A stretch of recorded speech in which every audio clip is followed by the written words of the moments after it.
Nope. Okay, I should be live. Take a look over there and see if I'm live. I should be able to set live goal. All right, let me see if I can claim this flare right here. Nope, it's not letting it claim either. Nope, telling me I can't do it. Do it later. Okay, so I guess that's just the way it is. They're all the other ones that are there. I can claim the double up, maybe. No, it won't let me claim any of them. Yeah, I don't know why it is that way. None of the double ups or anything? No, the double ups are not on the screen now. It's just the flares that are on the screen there. Let me see if I view all, if there's a double ups on there. Good. All right, welcome everybody. Sorry, I'm sitting here trying to figure out what's going on with this stupid junk. Trying to hit the flares or something in here, and you can't do that stuff while you're in the live. And I don't know, it's tripping, so I got to figure it out. So how are you guys doing today? What's everybody up to? If you're ever feeling, what is that? Is that an ad? Is that what it is? No. JJ says, if you're ever feeling... You've been enjoying your life, brother. Weirdly, though, you've only just started, so it's probably AI. But anyway. Yeah, right? So how you doing, brother? I know. All right, move on.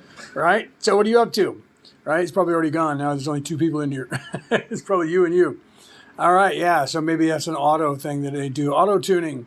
Welcome, everybody. Good morning. Oh, no, you are there. Okay, cool. How you doing, JJ? I'm like, did you leave? Did you take off? What was that you were saying? You said that, and then and I thought you left. I was like, You said you're enjoying the live. We literally just got here. Yeah, right? So welcome. Where are you at in the world, brother? What part of the world are you from? And then my phone is putting up heads-up displays that I don't need. There we go. Okay. What are you guys up to today? Where are you guys at in the world? Make sure you hit those hearts, champions. Hit those hearts and share this out, share this out, share this out. Let other people know that we're in here talking about spirituality. You guys want to hack this matrix? You guys want to get out of here? What do you think about this place? Do you like being here? Do you like living on this planet? You ready to go home? Iowa. Oh, okay. I'm from California. I was born. Oop, thank you. My wife gave me that. Thank you. And then Gary gave me some a flower there. Thank you, Gary. Welcome, Gary. How you doing today? So Iowa. I was born and raised in California and then lived in Arizona, but I am now currently in New South Wales, Australia, because I am married to my wife. Oh, and the train's going by. Do you guys hear that? Sorry about that. Train's going by out there, and it's true. It's pretty loud. So I'm over here living with my wife in New South Wales, Australia, right? Oh, look, I gave that to myself because my wife was on my phone. I think that's funny. All right, so what are you guys doing? What are you guys up to? You guys have questions for me? Ask your spiritual questions, and I'll give you answers. I was live yesterday, and I was going to be teaching a class today, but we had to reschedule because of a little bit of a problem with timing, and because when we do things over here, we're in Australia, and right now we're like, 19 hours ahead of California. So that makes for a little bit of a hard time for people to understand the time differences, right? I go in for open heart surgery this morning, and you're talking to me? I love you, brother. Okay, so, now. Right? Yeah, so I tell you what. When I'm going to make sure that I send some Reiki energy, and we'll have my wife do the same. We'll make sure that you don't have to worry about things, and you end up going okay through that. What do they have? What's the procedure they're doing? Open heart surgery, and you're just chilling, talking to me. I love you, brother, for doing that. What are they going to do when they go in there? What are they fixing? Are they giving you a new heart? Are they giving you a stent? What are they doing, brother? They're taking out parts? You got to be careful with these people these days. You never know what they're up to. So you never know. Yeah, my wife's yelling at me. Don't do that. You don't need any more fear. What are you doing? So hopefully it's an outpatient procedure. Hoping it's nothing that's crazy, right? Hopefully it's nothing crazy. But you're going to be all right. We'll make sure of that. We'll make sure that we send you some Reiki and keep things under control for you, right? So you can just chill. What you'll have to do is once you get out of surgery and you're back in your room after recovery, you'll have to message us and go, I made it, I'm good, right? We'll make sure we send you some Reiki, brother. That's good. Hopefully it's nothing real major that they're having to do for you, but it's a good thing that you're having it fixed, whatever it is that you got going on, right? It's a good thing that you're having that fixed. So thank you for taking time out of your day and come over here and do that, right? Why not? They're taking a vein out of my leg and putting it in my heart. Oh, okay. Oh, yeah. Yeah. So they're fixing that. Well, that's not too bad. That one's not too complicated, so you should be okay with that. You know what I mean? That one's not too complicated. That's good, right? But still, any kind of time that they open you up, you got to be careful with that, right? You just got to make sure you're in the right mindset, make sure you're ready to go, right? So yeah, once you get out, once you're recovered, let us know that you made it. We're going to make sure we send you some Reiki and keep you stable and everything. And then even after that, we'll keep you in our hearts and prayers and make sure that you get the right information and the right energy for you. Okay, for sure. Wow, that's crazy. What time do you go in? How long until between now until you go in for surgery? So you're going in this morning, so that's got to be like soon now, right? I mean, if you're in Iowa, it's almost in the afternoon right now, so it should be. Are you talking about the tomorrow morning? 8:30 a.m. Okay, yeah. So what time is it in Iowa right now? It's got to be. It's 10:51 over here now. It's got to be in the afternoon for you in Iowa, right? Well, they said yesterday this was going in Yeah. tomorrow. So. Yeah. So so just chill, right? Relax yourself and get ready for it. Okay, that's crazy. Yeah, 6 p.m. That's what I thought. I was thinking 5 or 6. Okay, so yeah, all right, you'll be all right. Just stick with it and good luck, Stay right? positive. So and stay positive. That's always the important thing, right? Don't ever worry or anything like that. You got to keep that ego away if the ego tries to give you any of that stuff, right? Harmon, how you doing? I'm doing all right. How you doing today? What are you guys up to? Ask me your spiritual questions, and I will give you guys spiritual answers. That's what I'm here to do. I am a theologian. I am a 4-time minister, 5-time title on spirituality, if you look at it that way, because Reiki is not a religion, it's a spiritual practice, right? So Ask them if they want to know what they're really eating. yeah, right? Yeah, there you go. My wife says, ask them if they want to know why they're really here. Do you guys have any idea of why you're really here? How about that one? How many of you guys actually, show of hands, how many of you actually know why you've come here, right? I have a death grip, right? Right? Harmon, it's got your face as his profile picture. I know, right? Yeah, look at Harmon took me laughing and put it as his profile picture. Yeah, isn't that funny? Right? Yeah, she took a picture of my face when I was smiling and used it as your profile picture. That's hilarious right there. So what are you up to today? What are you guys all doing? Do you guys want to answer? You want answers to some spiritual questions? Otherwise, I'll just start talking about spirituality and tell you guys what's going on. Harmon says, love you, bro. Well, if you're using my face with me smiling, I hope that you like me. Otherwise, that would be crazy to hate on me and use my face, right, as your thing. Following one person that's a new account, so he's obviously said, we'll keep an eye on that one. Yeah, right? Next minute. Yeah, for sure. Okay. So, yeah, trying to get it right this time. Yeah, Gary, you're doing okay, brother. You're going to get it right this time because this is the time, right? This is the last time you're going to have to. That he needed. Okay, this is the last time you're going to have to be here. After that, it's your choice. Okay, because you got all that figured out. So you're doing okay. You're in the right time at the right place, right? Is existence all in my head, if you know what I mean? Existence is all in your head because your focus determines your reality, okay? And the truth is that you are the creator, you just don't remember that. So all of this existence, this place isn't happening, it just thinks it is. You're not real, this is an illusion, I'm an illusion, none of us are actually really here. We just think we are because we're a fractal.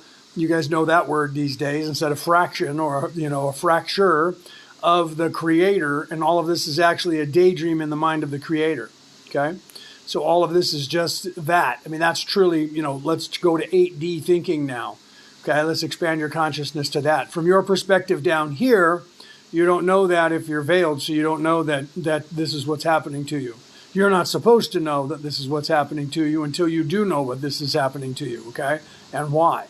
You're supposed to be having an organic experience into this place and of this place and about this place and everything that it entails. So you're veiled on purpose so that you don't know what's happening to you. That's what's being done. And then you have people that are trying to control you by telling you that all of what I'm telling you isn't true because they want you to believe that this is the only place there is because they're desperate to keep legacy money and legacy wealth. So they have to have you believe that this is all there is so that you'll believe that they're in charge and that they own this place and you. Okay, so you have to figure that out. You have to realize that that's part of this matrix. This is a matrix that wasn't designed by third dimensional aliens, not at all. It was designed by the creator.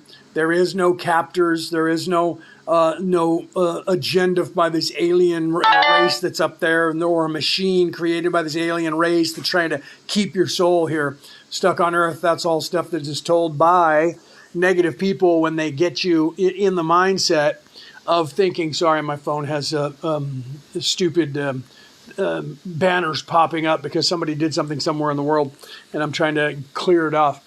So all of that, people like to use those as the little truth that they tell with their many lies to get you to believe that this place is all there is and you're just this little teeny individual and that they're big or gods or they're in charge and related to gods. Funny how they don't even believe in religion until you believe in religion, and then all of a sudden the Queen of England says she's related to Beowulf and Thor. The Queen of England is not related to Thor. I know the answer to that one, and that's not it. They want you to think that, though. They want you to think they're gods. So if they can't say that they're gods outright, like Kim Jong-un does and Kim Jong-il now, after him, most people on this earth, the oligarchs that used to rule this place, used to tell people they were God on earth, including the Pope in Rome. A God on earth, and then they went to God's spokesman on earth, and then they went to, well, we're related to, you know what I mean? That's what they're doing. So some places will tell you that the Queen of England used to say that they were related to certain people, right? Gary was meant to be in here. So, who's that? Sorry, my wife's talking. I didn't know what she was talking about. He's getting the heart surgery. The commander's family told me I'm Lyran and lived 5 lifetimes. See, there you go. Oh, the commander's family. Right? Yeah, see, there you go. So, Lyran, there's a lot of people that are Lyran. A lot of people are from there. And a lot of people are here. So, they're telling you that you're on your 5th life, that you've had 5 lives. So, 5 lives here, and you were a Lyran, which means that you're probably someone who came from a higher plane of existence. You already went through 3rd dimension, and you came down here to help people. Okay, so if you came down here to help people, then you don't have to worry as much as you think you do, because you're veiled like everybody else. And if you are in fact a Lyran, then that means you're from a higher plane of existence. You were not a 2nd dimensional Lyran coming here or a 3rd dimensional Lyran coming to this place, because you would in fact still be there. So the fact that you're on Earth, that means that you are above 3rd dimension and you return to 3rd dimension to come into this place to do what you're doing here, okay? I think there is, what is that? Nanotechnology, robot, brain humans. And then he said Masonic hierarchies, arsenic. Masonic hierarchies, right? Yeah, well, that's a very good possibility. We don't know the answer to that, but the elites, we're talking about the hierarchy. The elites are the hierarchy anyway, so the Pope is very, very much more than likely being, puppeteered by a puppet master who is one of those families that thinks that they own this place, right? Guaranteed. And remember that all of this is just for entertainment purposes, TikTok, because we're just, talking about video games and comic books right now, and a couple of things they were talking about in a movie, like Dan Brown's movie, the one Angels and Demons, where they had the conspiracy theories about the Pope in Rome, right? Or the other one before that, when they also had conspiracy theories, the one from the Da Vinci Code. Remember, guys, this is all for entertainment purposes only. However, the nanotechnology and all that, I wish that it was as good as everybody thinks that it is. It's getting there, right? But everybody's paranoid because they're trying to get you to think this, because your focus determines your reality. So they're trying to get you to think that nanobots are going to be able to get into your brain and take control of it and control you, because they're trying to get that manifested. So they want everybody to believe that as soon as they possibly can. European history is so fabricated, so is this America's. Well, yeah, absolutely, because they to the victor goes the spoil. So history is written by those who conquer. Okay, so true history isn't being told anywhere in the world. The history that you're getting is being told by the people who own the country at the time. Okay, so the history of Italy is going to be written by the current regime that's running Italy, not the true history of Italy.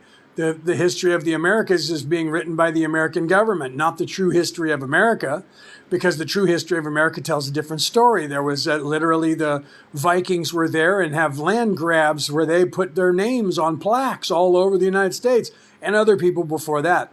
So the Europeans show up over from Spain and England and France, and they wanted to lay claim to the United States, which is what they're trying to do now, and they don't have the rights to that because the Norwegians, those guys were Geats, in fact, I think, and what was the other one? They were Geats and someone else who were actually there, like if you look at the Georgia Guidestone, right? So depending on that, so they're cousins fighting over who has land grab, who has rights to the land, and they don't even own that land. The natives were on there before those people were, right? So they don't actually technically own the land either. So it's just a matter of who recognizes what. Truth is, nobody owns the land, period. I don't care who you are. No one owns the land. The land is everybody's. That's a hierarchy that people are trying to put onto things, right? America does not have a government currently. It's a all tech with a bunch of the House. Well, yeah, America does have a government. That's you guys saying that the government was incorporated and it's actually a company. That's just not true. That's stuff that people made up. It's actually not true. But the truth is that government isn't currently running anything because they're oligarchs. Their bosses are running it. Just like the king in England isn't actually running that country. Their bosses, the same oligarchs who are running the United States, are running England. They're running every country that they can control. That's the truth of it, right? I mean, let's be serious about it, right? So they pick up their pre-programmed scripts. Yes, they do. Yes, they do. And then they go online and all the legacy news media spouts off the exact same script, don't they, on both sides, because they get a script from higher up. Absolutely. Right? So you have to realize that. But see, here's the thing. If you focus on that only, that's all that you're ever going to focus on. That's the religion of evil. Okay? Religion of evil is this caste system that they have, this maritime law system and all of that stuff that's going on. So you can spend your whole life tracking them over and over and over. It's not going to change anything. Okay? It's not. I mean, you have this within you, we get this, I have to do something about what they're doing. So I have to tell the world about what they're doing. We have to tell the world what they're doing so the world can avoid the trap. Because the first step in avoiding a trap is knowing of its existence. But you can't do anything in the physical to stop them from what they're doing because that's what they want you to do. They want everybody to get mad and start either protesting and not vote or try to do something even really crazy and try to storm the castle. That way they can justify unaliving you, arresting you, torturing you, putting you in prison, and get you out of the way. Okay? That's not how you change the world. If you really want to change the world and you want to figure out how to affect those things, you should look at Mahatma Gandhi and what Mahatma Gandhi did. Okay, Mahatma Gandhi convinced all of the Indians in India the best thing that you can do to win against these people is to sit down and not do what they tell you to do. No, not doing it. And that sounds crazy, but people did that over there. The Indians did that so much in India that the entire English empire packed up and went home and left India to become their own country. Okay, so it's possible that you can do that. So the best thing that you could do is educate yourself and educate other people and say, listen, you guys need to realize that this is what's happening. You don't need to believe it or not, because you have to realize that you can't convince anyone of anything. So when you say those things, it's absolutely true. I agree with you 100% of the way that those people are doing those things, and they're going to continue doing those things for all of time, because this is the ecosystem that the Creator set up. So people are allowed to be evil, and they're allowed to be corrupted, and they're allowed to do these things. So they're going to continue to do that. So the best thing that you can do for this place is to say, okay, listen, this is what's going on, but you need to be aware of it. Raven, welcome in, and thank you for that. You need to be aware of it, but you need to then change yourself and look within yourself. That is the place where you're going to make the biggest difference.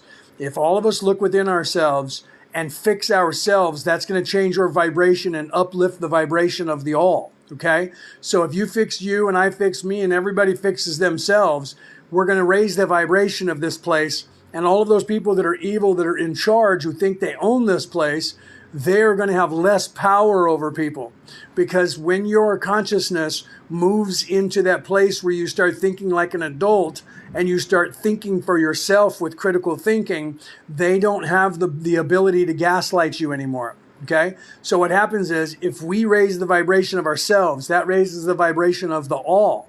And that means those people who are asleep, who aren't aware that these people are doing this stuff for us, right? Yeah, protest nonsense. It does not get anywhere anymore. No, it doesn't. That's my point, because they have orchestrated most of the protest. So if you go to a protest, you're going to find that the people who orchestrated are working for the people who are on the opposing side of the person that you're angry with, and they're getting paid the same money from the same people. So then if you go to the other side's protest, you'll find that those people are getting paid by the same people to do that. They're orchestrating that because they want you and me to fight against each other. So they're organizing that to get people to agitate people from the other side so that they'll just yell and scream at each other, because then you're not paying attention to what they're actually doing. So what they're doing is they're making you get rid of all your animosities by yelling at other humans, and they're yelling back at you, and you're so focused on being mad at each other that they're over here walking off with your wallet, okay? So you have to realize that. So the way you get around that is to not play that game. The way you get around that is to fix yourself, and that uplifts your energy, and that uplifts energy of people around you, even if they think you're cuckoo, because now you're thinking different than them. It doesn't matter, because it's going to raise their energy slightly. So when all of us on the planet raise our energy, it raises the energy of all those people who are still asleep. And when we get to a high enough level, those people become less asleep, and pretty soon everybody is awake. And then the 14% of the population who are in service to self all of a sudden have far less control over people, because people see through them. Then that 1% who thinks they own this entire place, they're going to go, we're in charge here. And people are going to go, I'm sorry, what? No, you're not. Go to your room. You're a child, go to your room. And they're going to say, no, this place is ours, and we're going to do... No, you're not. You don't have the power to do that, right? Why would any nationality want to enslave another nationality or identity or beliefs? I have no answer for that, except this. Okay, as a person who's in service to others, I don't have any answer to that, because anyone who's in service to others would never do that. So now let me answer that from the perspective of people who are in service to self. Because I can. That's what they think. That is what they think, because I'm in charge. I am going to do what I want to do, and you can't do anything about it, because I'm a god, because I own everything, because that's what they think, bro. That's why they would do that. So why would anyone do that? Because they can. Because that is in their nature. They can't help themselves. People who are self-serving seek power, money, fame, glory, and control 100% of the time. That is what their makeup is. That is their modus operandi. That's one of the things that people need to realize, okay? That's part of why we're teaching the defense against the dark arts. Because of that. Because people who are negative, that is their choice, because it's in their nature. Negative self-serving people love only themselves. Therefore, all of their motivation, 100% of it, is about the self. It's about them. Okay, and everything that they think and everything they do. So when they look at you or me or anybody else, what they look at is, they look at a sheep that is supposed to be a victim of theirs. They look at someone that is supposed to give them something that they're going to control. They're going to get something from you. They're going to control you. They're going to make you bend to their will. You know why? Because they believe they're in charge in some way. And then when there's somebody else who's more evil than them, they'll go, yeah, you're right. I mean, you know, it's yours. It's yours. I mean, you're really, truly at the high table, and I'm just wherever you let me. But as soon as that guy walks away, they're going to turn around and smack you in the head and remind you that when the big guy's not here, they're the big guy. That's the way they are. That's the way they think, okay? So you have to realize that that's why they do that, right? They want to own everything. Yes, Dustin, they do. They want to try and own every piece of land, every corporation, everything. They want a piece of it. Okay, why? Because then they own it, they get money from it, and they can control it. That is what they're trying to do. Their idea of conquering the planet is owning all of the wealth. That is what they're attempting to do. So you have these families, however many there are. Some people say there's 13, some people say there's 8. I don't know how many there are. But I do know that they're all cousins. So there's many other families that are all cousins. They're all related. and they're doing whatever it is that they want, right? It said that their third New Egypt under the Alexandria. Yeah, I mean, there's all kinds of. They also say it's the Fourth Reich because the Nazis didn't lose the Second World War. All of that stuff is 3D, bro.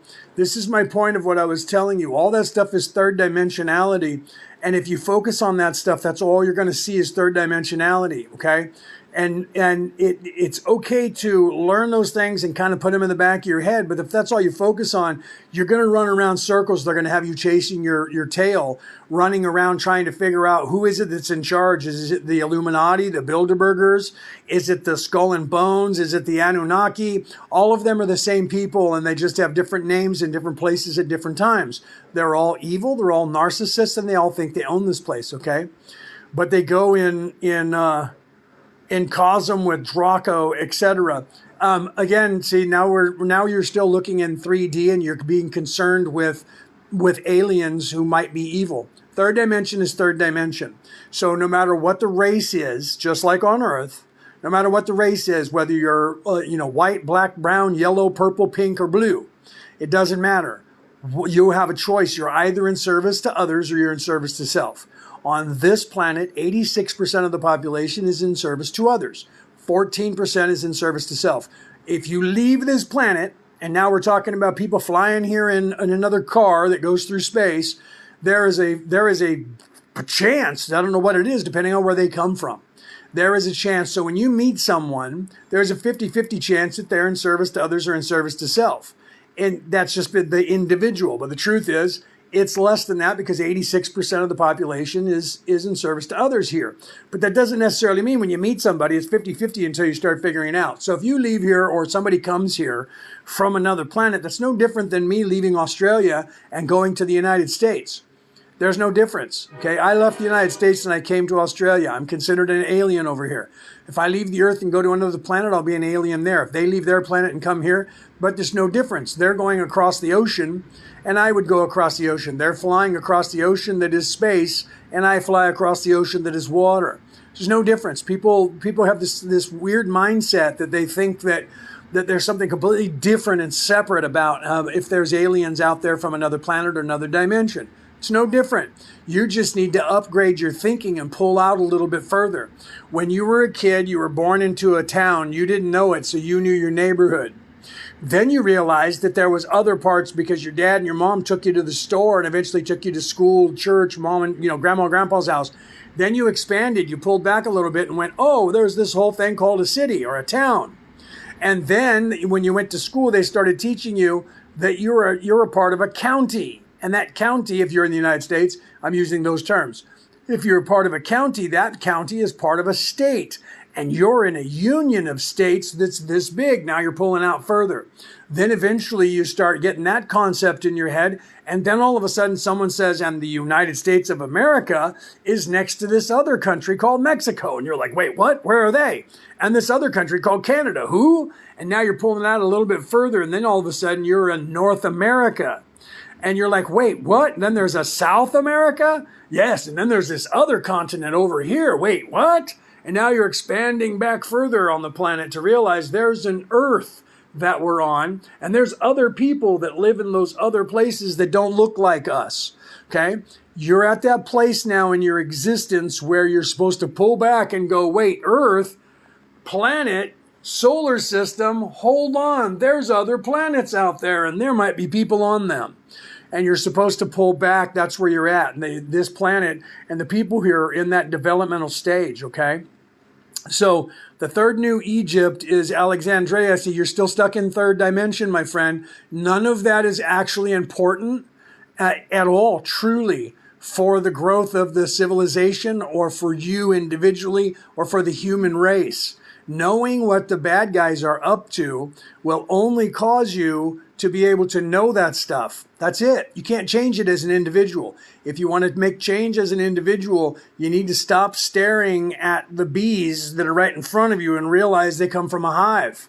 Okay? You need to stop staring at those people and saying, those people are doing it, those people are doing it, those people are doing it. They know they're doing it and everyone else knows that they're doing it. What you need to do is start looking within yourself and go, what can I do about this thing? I can spend the rest of my life trying to yell at people about it and say, listen, this is what's going on. And then you got to go down every theory that's out there. So if you're going to go down the new Egypt, you also have to go down the new Nazi way, okay? Because there are people who believe that just as much as you do the new Egypt way, all right? So you have to realize that. And then there's people out there that have other theories that this is the new Russian way. And other people out there have this is the new Japanese way that they didn't really. So all of those are going to be theories from other people. How many of those are real and how many of those are not? It doesn't really matter, okay? So you're going to keep running down this path until you run out of time. And then that he's trying to look within and they're blocking him. But see, they are doing that, okay? You are doing that, but they're blocking me. You're absolutely right, they are, okay? But you're also blocking yourself in a sense because you're allowing them to block you. You have to stop allowing them to block you. They're trying to block all of us, okay? That is what's going on here because this matrix is set up so that this place, the earth in third dimension, is set up so it actually gives you what you want. Just like this algorithm and all the other algorithms. Anything you hit like on, it gives you more of that content. This place does the same thing. They know that. That's why they've invented these algorithms to do what they're doing. They're distracting 100% of the population of this earth away from looking within. Constantly 24 hours a day with all the content on television, with all the sports, with all the, especially the news, with all the algorithms on every single app. These things are all trying to get you addicted so you spend nothing but time on here doing frivolous things. Your aura and allows them to grab hold of you. Okay. And yeah, did you hear what my wife was saying? And then what it does is with them, what they're doing this stuff, it thins your aura because you're not in alignment. All of this stuff keeps you out of balance. So all of your chakras are out of balance, and that puts your meridians out of balance, and that puts your aura out of balance. Then all the food that you're eating, because you're eating food that they're telling you to eat, the food that you're eating is low vibration. This language that I'm speaking is the language of slaves. It's the lowest vibration on the earth. Okay? So they're doing all of this to keep our vibration low, and that pulls your aura down to nothing. Okay? And then guess what? You're confused. You can't think for yourself. You're more asleep. And then when you try to, I'm going to look at spirituality. They're like, no, look over here. Look over here. Hey, look at that. Isn't that cool? Is that a butterfly? What's over there? Is that a cat blowing up grandma? Look over here. Look over here. That's what they're doing to you. They're doing that, and then they reward you for doing those things. Okay? They reward you for doing things that are keeping you away from spirituality. That's just what they do. So you have to be aware of that. The first step in avoiding a trap is knowing of its existence.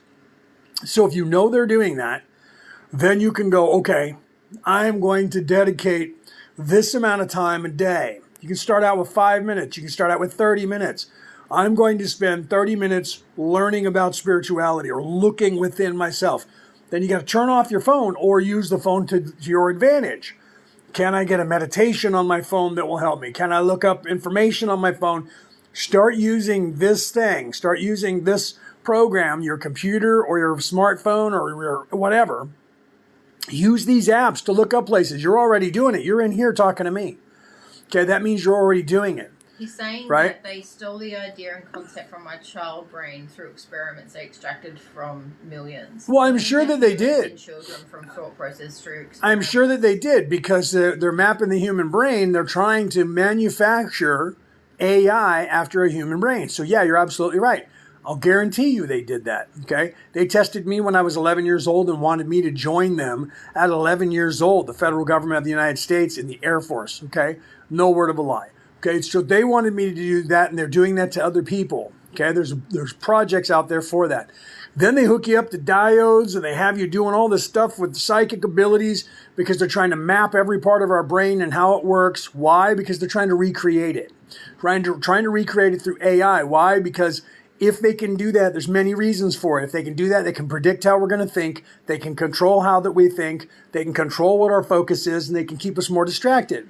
Okay, that is what they do. Or can they create an AI that's exactly like us? That's also what they're trying to do now. That's why they have you guys talking to AI and using AI because they're getting you addicted to it. It's the new drug, right? These algorithms on these apps was the new drug, and now there's so many of them, they're not controlling all of them. That's why the United States went into a big discussion and fight about TikTok, because the Chinese government owned all of the information coming off of this app, and there was 130 million Americans that were on this app, so the American government needed that information on these people. Do you see? So they went after China and said, you either cut us in on the action, or we're turning you off. Okay, but now they cut them on the action, so now they have all that information. So now they're okay with TikTok, because now they're getting the same information they were getting from Facebook and YouTube and from Google and Meta on all of their channels. Okay, so TikTok wasn't doing anything wrong, other than not giving the information to the American government and those oligarchs that are running it.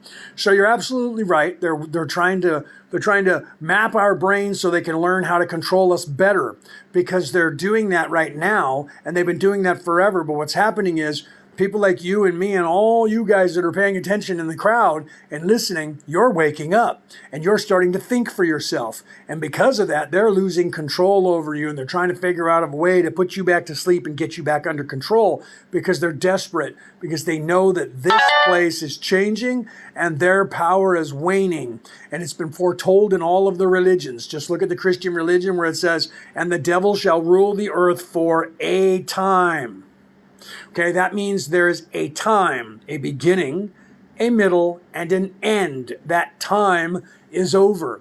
So the time of their reign is done, and they're holding on as hard as they can, and they're trying to go through the death throes. Okay, they're trying to go through the death throes, and they're trying to hold on to everything they can, right? Yeah, follow you if you want more awakened truth. Share and spread it, please, right? That's my wife putting that up in the thing. Peter, welcome, brother. Welcome in.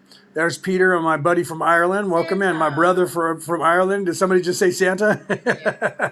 Yes, I am Santa Claus. Who just said that? Right? E said that. What's up, E? I am Santa Claus. Ho, ho, ho. I'm just on a break from Christmas. I'll be back in November. Ho, ho, ho. And we'll get ready for you. You guys just send in those letters. What do you want from Santa this year? But start it now. We'll talk later. Okay. So, Peter, welcome in, right? Here's how you don't get cold. Yeah, right. Every time I do something that's totally changing the system, they knock out millions of people. Well, that's what they do when we all do that, because they're trying to stop that, right? Because they wanted to cover up and the exposure. Absolutely, We're not allowing them to do that anymore. But we're not allowing them to do that anymore. Do you hear my wife saying that? They don't have the power to do that stuff anymore. Before, they used to unalive people like me. By now, if this was 100 years ago, they would have already did something to me to make me unalive, because I'm telling you guys the truth of what's going on. They can't do that anymore. Okay, so they try to do things like this platform tries to do with, they're trying to censor words and get you used to that stuff. And then eventually, if you agree to that and continue 100%, then the next thing you know, they have control over what you're saying. And then they go, you can't say this, you can't say that, you can't say this. And as long as you keep adding to that and allowing it, then they'll just keep adding to it. And then eventually we'll be talking in such a crazy code just to even speak that people will not understand us unless they understand, right? So, right, you see my wife right there, put that on the screen. We are the Orion Coalition of Light, okay? There are many of us here, 28 in the contingent on Earth, people who came down here from the Orion constellation. We came down here to help you. We're the Orion Coalition of Light, and we are attached to the Orion Council of Light, where there's many more of us that is attached to the Galactic Council. We came down here a long, long time ago in a galaxy far, far away, right, to use the Star Wars term. We came down here a long time ago, more than 30 lifetimes ago, and we've been down here on the Earth with you, changing things, but we couldn't tell you who we are until this modern time, because you guys were nowhere near a place where you could understand that. You would, if I would have said this 5 years ago, you would think I was crazy. Okay. A lot more of us coming out. So that's why you're starting. And there's Penny. There's a thank you, Penny. Right on cue, another one pops in. So Peter and Penny that are in the audience. I don't know who else is here. My wife Brooke will have to tell me if anybody else pops in. Came here with us to help you guys fix this place. Okay. So you guys need to realize that we're actually here to help you. And there's anyone who wants to friend me.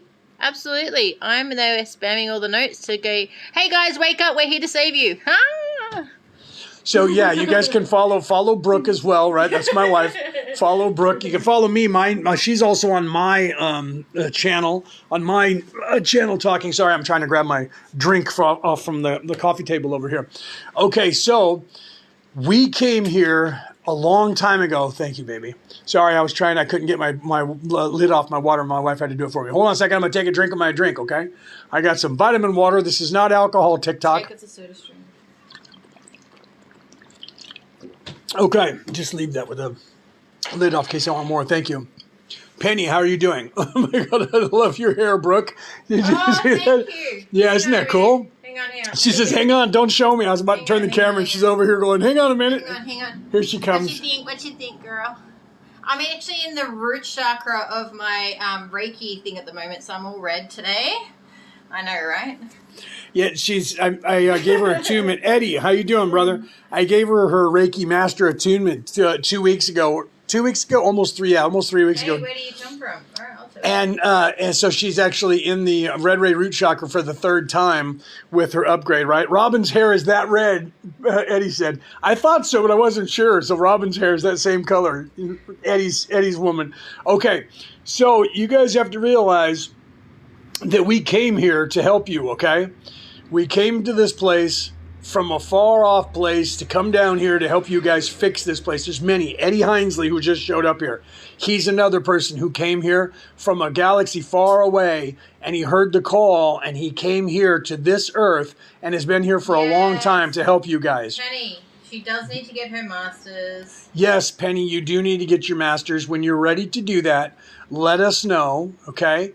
And we will do that for you. Now Brooke is, you want to wake up faster. Doing the master attunement will complete that third eye opening and your abilities, okay? So now that Brooke is a Reiki master, maybe you'll have Brooke do it, or maybe we'll both do it and attune you, right? Okay, so from where individual peoples, individual people are from different places. Myself, Penny, Peter, Brooke, we came from the constellation of Orion, from Orion's belt. Okay? Brooke and myself and Peter are from the middle planet on Orion's belt. You'd have to ask Penny if she's from there or the one on the left and the right. We came from there to come here to help you guys, but different people. How do you get here? We came here in thought form because there we're a higher being. We're no longer in physical bodies. We come from a place where we are literally what you guys would call archangels and angels. From that high up, from the 11th density, the 11th dimension, we were completely energy.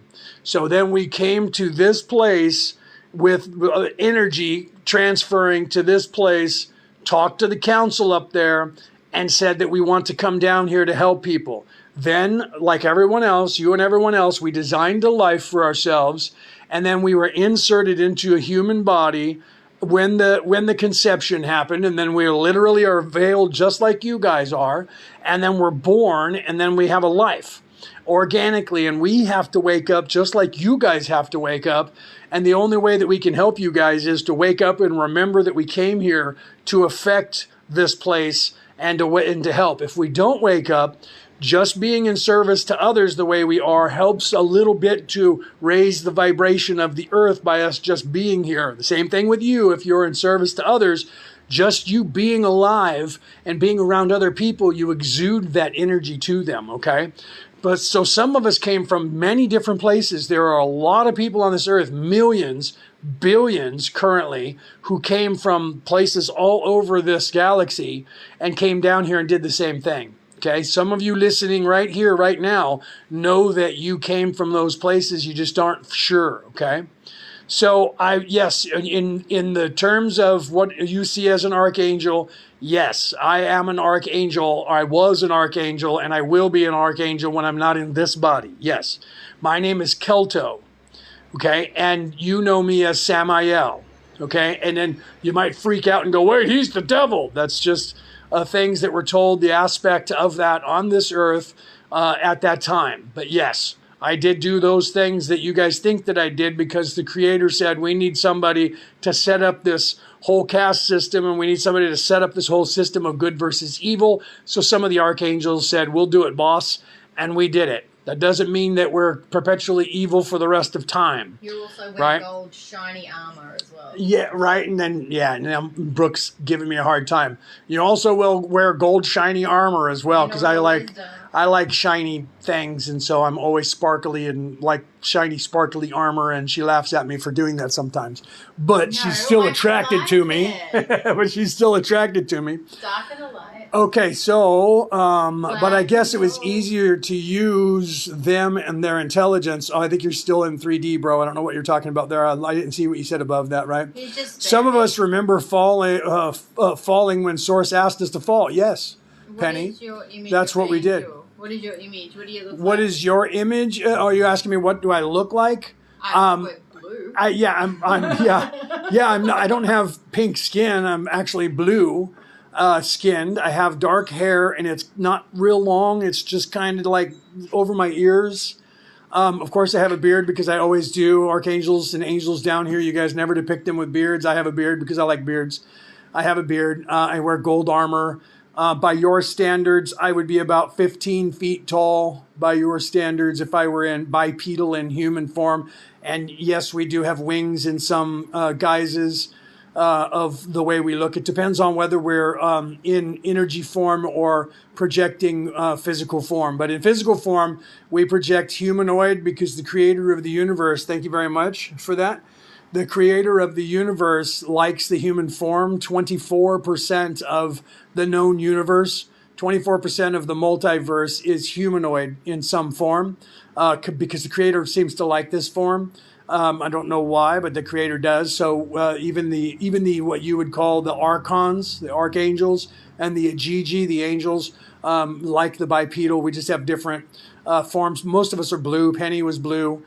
Penny was aquatic. She remembers swimming in the water. If anyone seen the movie Avatar, think of what they look like. Do you hear Brooke? Better looking and taller. Much bluer. Yeah.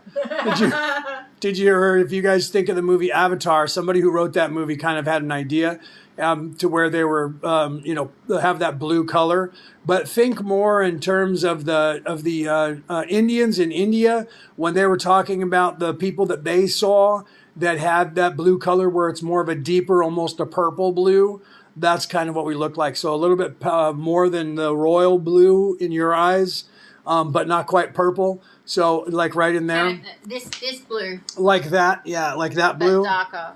Yeah, but a little bit darker. It's really light on there, doesn't it? Yeah, it does. Yeah. But a little bit darker, that color blue, but a little bit darker.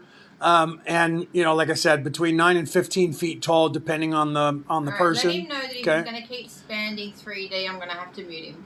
Yeah. So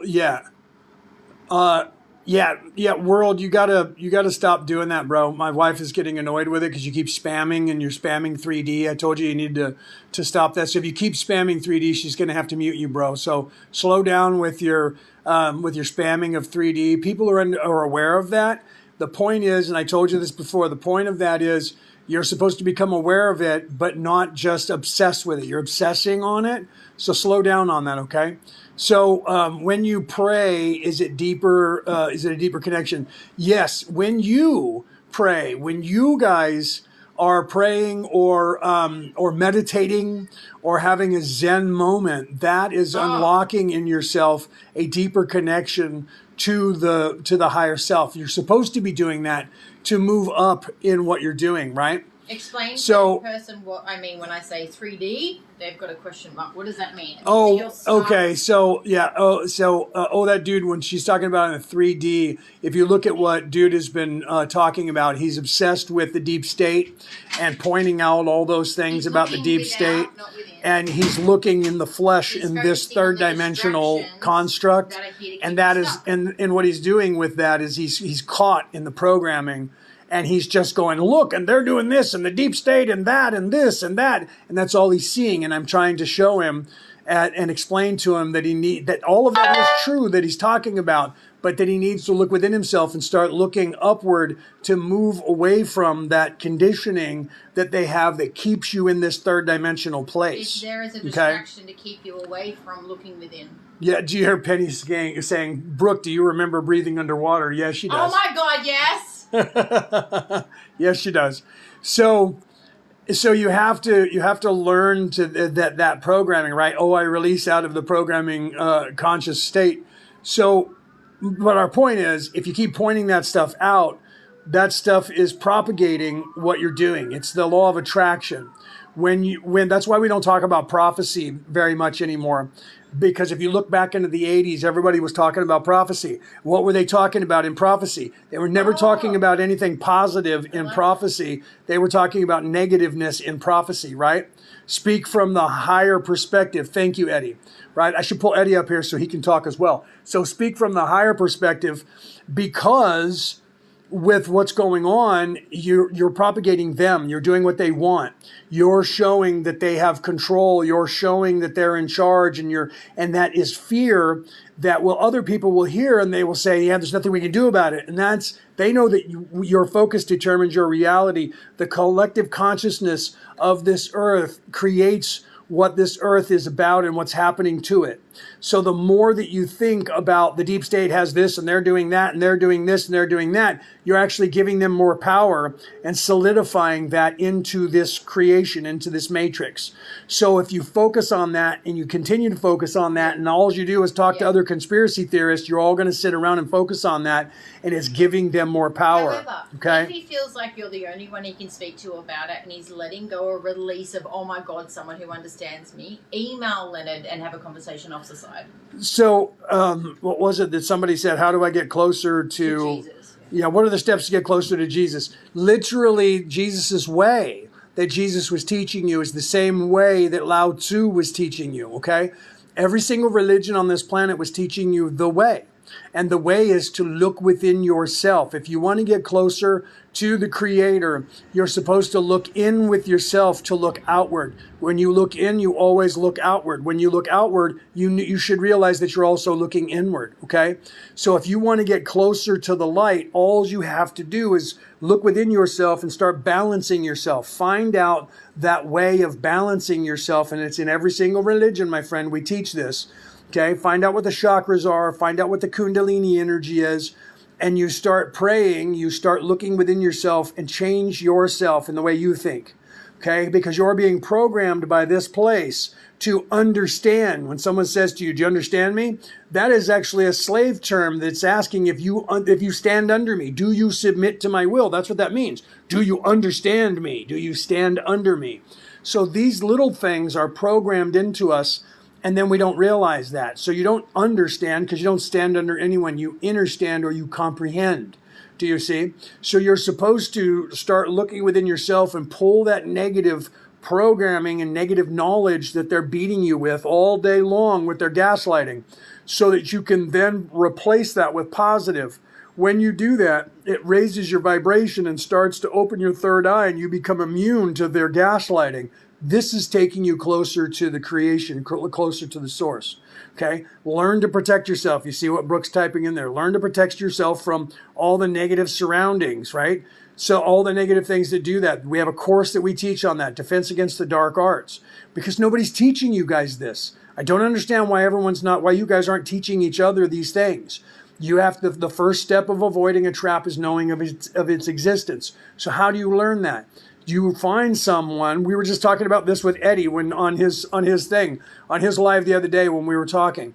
If you're going into combat and you get injured, you find the guy with many scars. Why? Because that person has survived combat and was able to take care of all of the wounds that they had. So if you're going to go into combat, and it's smart to look at the person with many scars and ask them ahead of time, what do I need to do to survive this? Because you're obviously the one who has survived these things. What do I do? Okay? So the first step in avoiding a trap is knowing of its existence. You're on a planet where the dynamic is 86%. It's actually pretty good for you, by the way. 86% in service to others and 14% in service to self. The problem is 1% of that in service to self population has leveraged themselves into, because they found the knowledge of how this place works, they've leveraged themselves into control of everything that you are using to pay attention and to focus your attention. Okay? They're getting control of it. All these apps on the internet, they control the people who create these apps so that they have control over it and access to it. Programming on television, everything that you do, right? The news media, everything that you listen to on the radio, magazines, just like that guy was saying. Okay, so he's not wrong. So I'm not trying to say he's wrong in what he was saying. But if you just focus on those negatives, because you can get caught up in that and go, and they're doing this, and they're doing that, and that's part of the awakenedness. Yeah. It is actually part of the awakenedness to realize those things and to start pointing them out. But you need to realize that that's a trap in and of itself and go past that and realize, okay, all of those things are true, but if I just yell about them all the time, I'm helping them.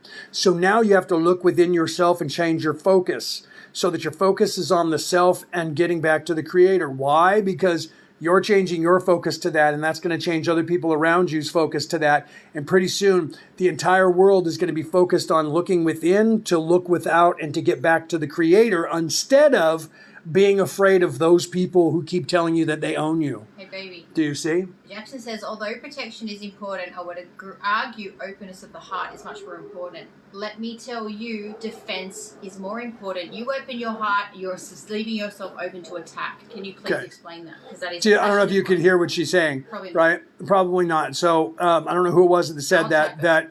She's gonna put it up on the screen for me to see. Although protection is important, I would argue that openness of the heart is more important. Okay, if you open your heart but you have no idea of what's happening to you and you're not defending yourself, you should be working from your heart, because the heart is where your soul is. So you're not wrong in your idea that the heart is where you should be paying attention, because you should be loving others and yourself.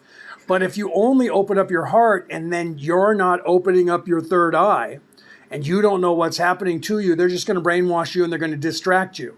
Everything is a distraction. And while that's happening, if you are a light worker and you're working from your heart and you love the world and I want to run out there, this is the problem that everyone has.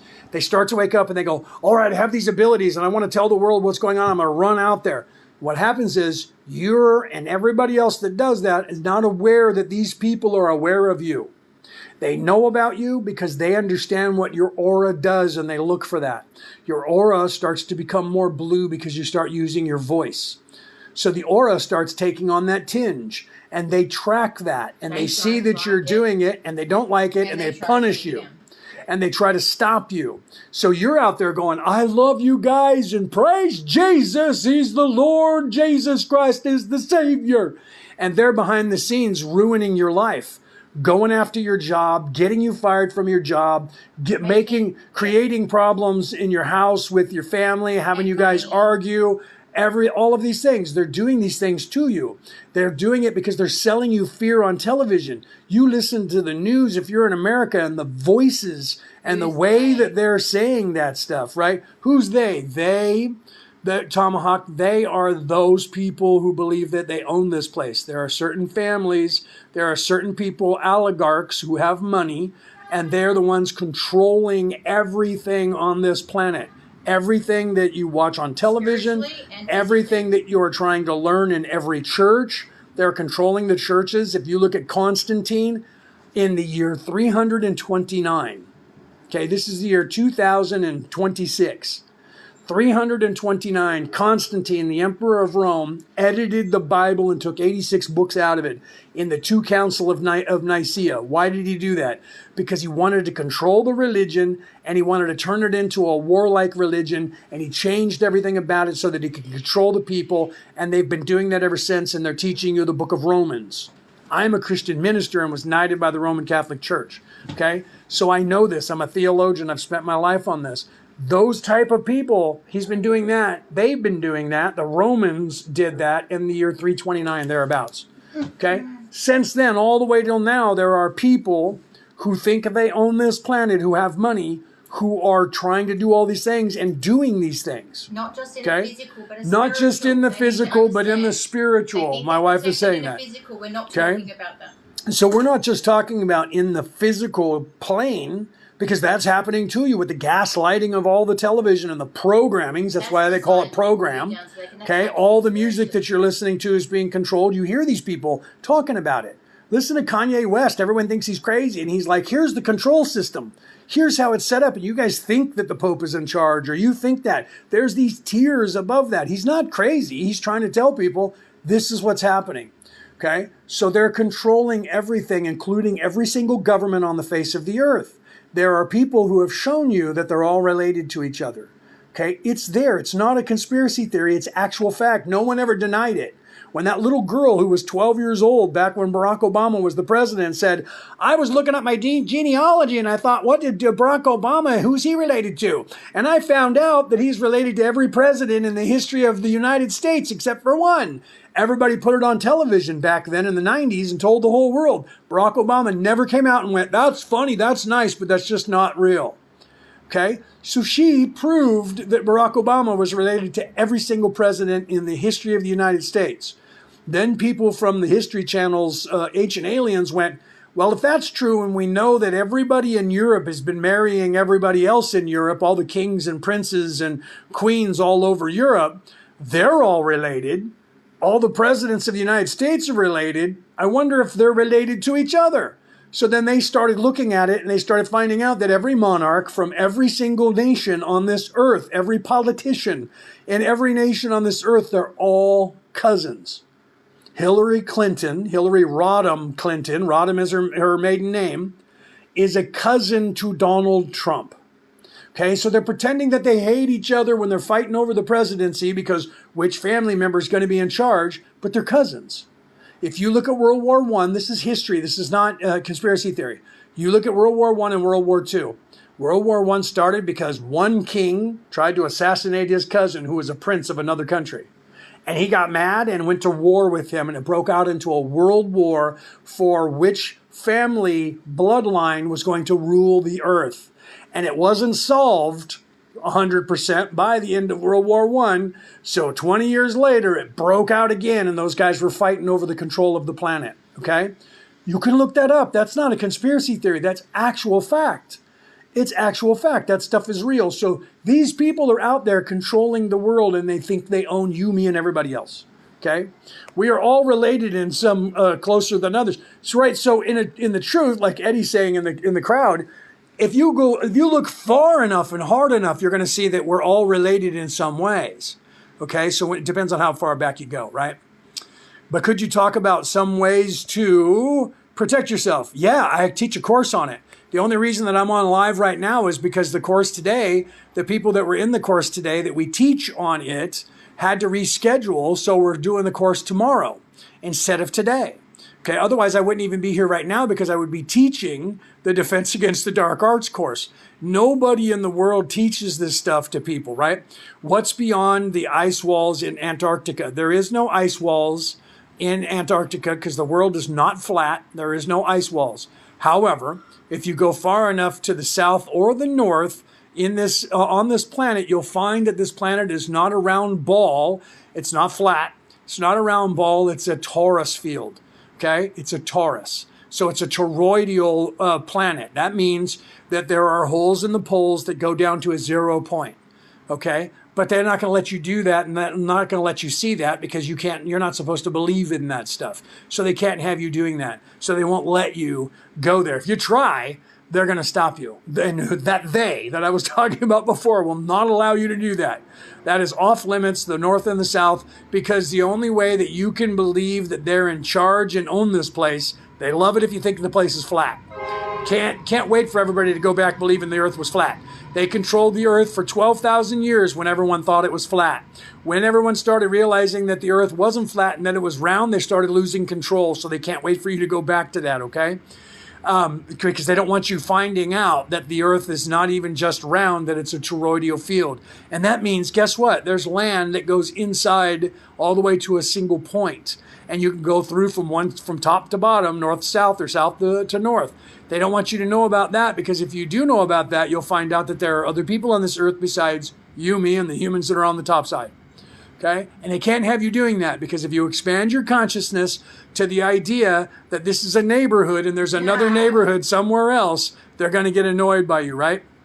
We began as a Taurus, but we are being an Aquarius. I love you. That's hilarious because now we're moved into the age of Aquarius. I love you. That's great. Went from the physical Taurus to the Aquarius, the spiritual, right? I love you for that. It's for people to understand that it is a spiritual war that's happening. It's not a physical war. Well, it's actually Both. You guys. My wife is saying that you guys should be taught about that spiritual part. There's a thing that's called the temporal war. And this is what's okay, really going on. and this is what's happening and what's really going on. Let's When take you a hear the minute. words temporal war, if you look that up, people think that means a war through time, like past, present, and future.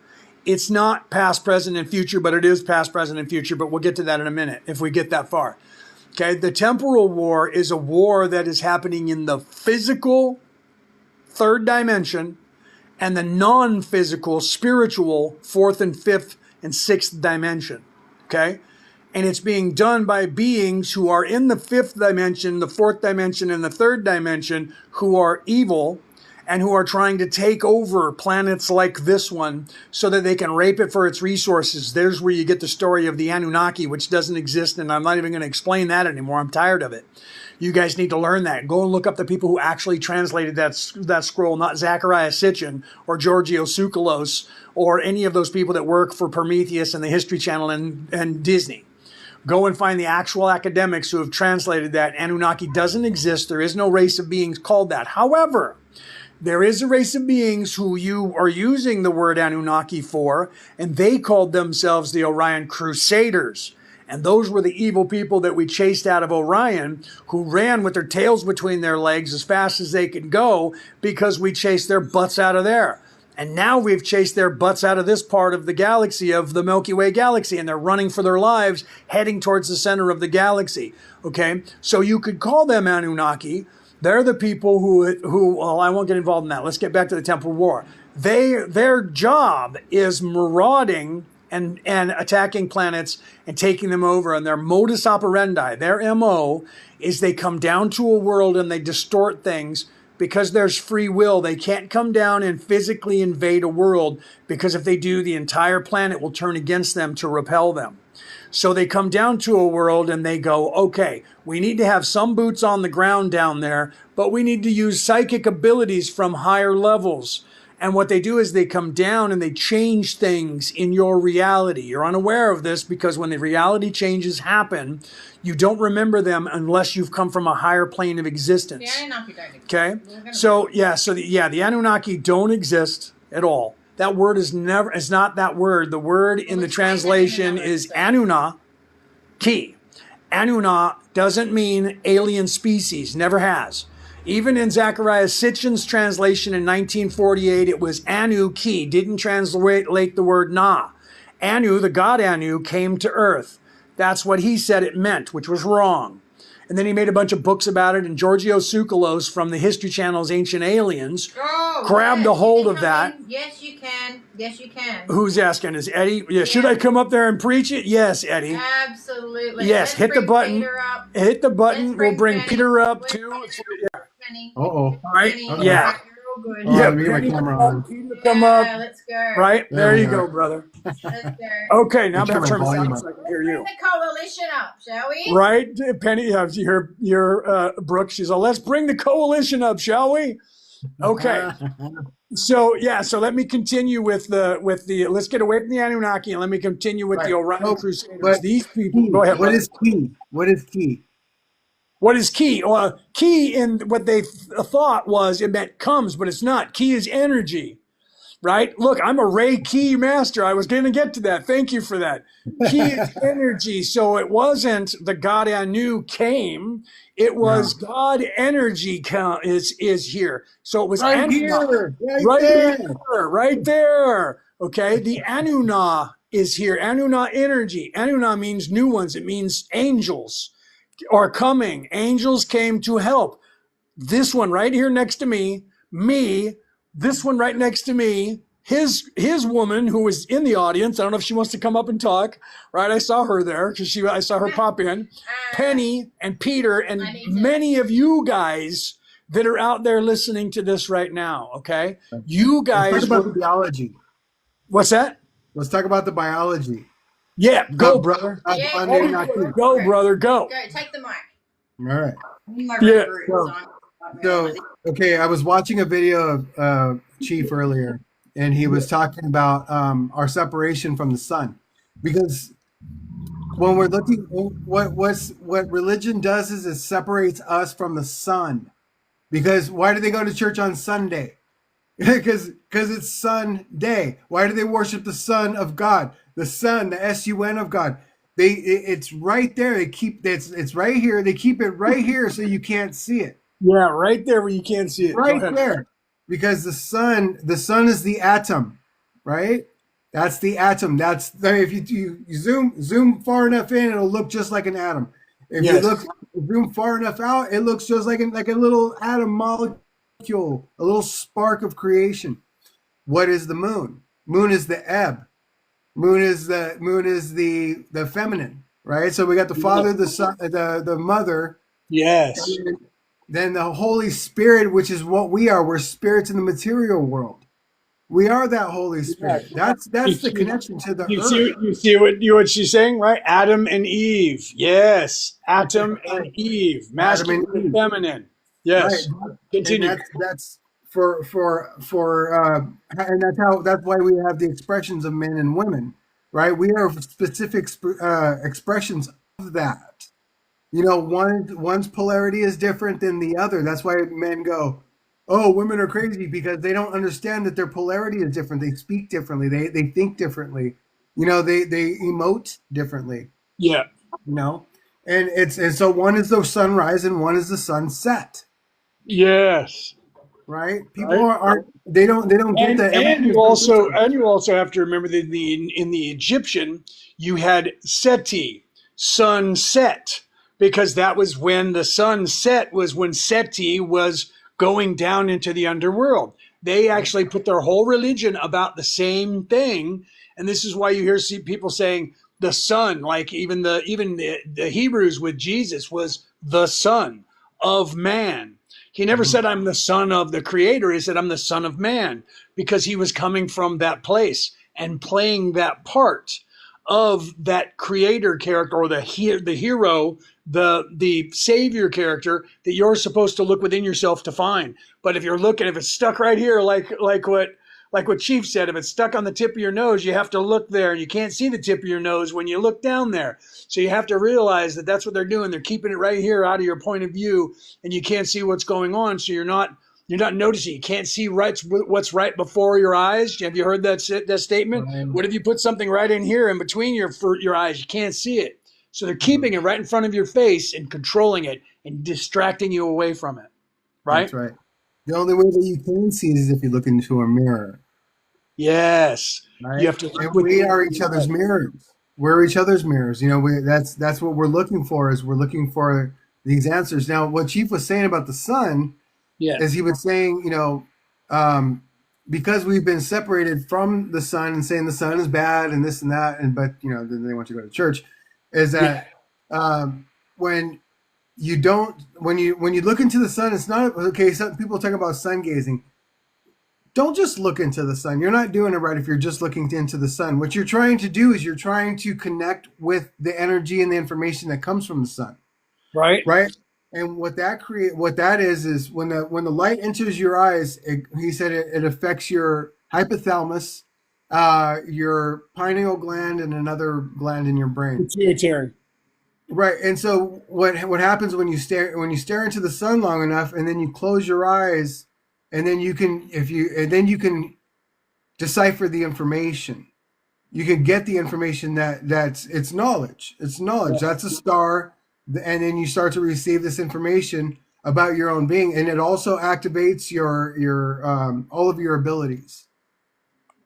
Right. So one of the important things is to let it come into you and flow through you. Let it pass through you. It's not about absorbing the sunlight. It's about letting it come into your eyes and then absorbing into your body and pass through you, because we are biological, we are electrostatic, and we're magnetic. Yep. Right? We are energy, frequency, vibration. Yes. There you go. We are these, just different words for it, right? It's the same thing. So whatever sticks. That's the knowledge that ends up sticking to you, and it's magnetic. It's not yours. It doesn't belong to anybody. Truth is just truth.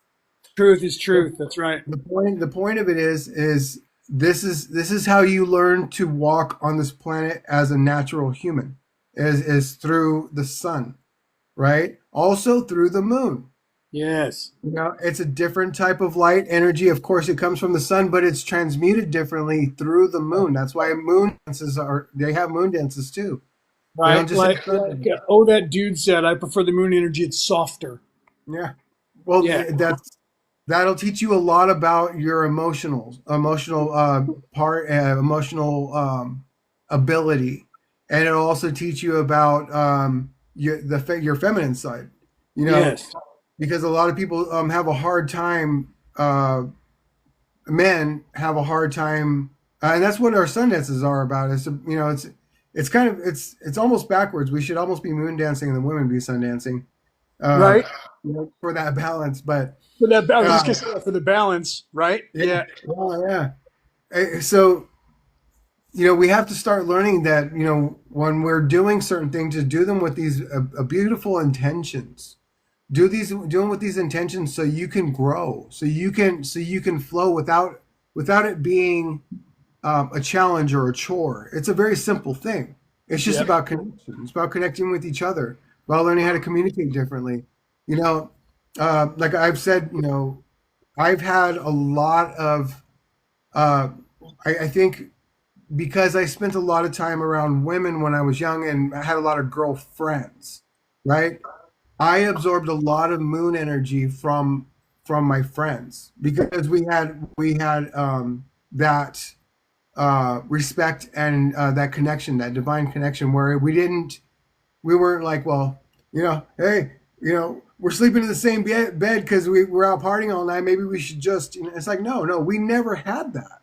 We never, all we did was we were, we had a mutual respect, and that created a vibration that taught me through just that. It created a harmonic. So I knew how to have that respect for them, and also even when I had friends like that and that wanted to change the dynamic. If I wasn't into that, I would tell them, hey, look, that's not what this is about. We are friends. I love you, and I know what that would do to the dynamic, and I don't want to change it because this is awesome. It's great. You know Yeah. that Right. popped just when you said You that. see what that dude said. Viking wolf berserkers bathed in the moonlight after battle so that they could return to the families. That's They had to right. decompress from that, and so they bathed in the moonlight. So they were saying the Romans did the same thing. They had, after the men would come back from going on a battle, they would make them stay outside the city and camp there for 30 days. Why? Because then they could reflect, self-reflection. You're sitting in the moonlight, you're sitting in the sunlight, getting that balance, getting yourself back acclimated to civilian life, or at least not in war, berserk like that, before you could come back in. We don't do that in the modern day so Mm, much.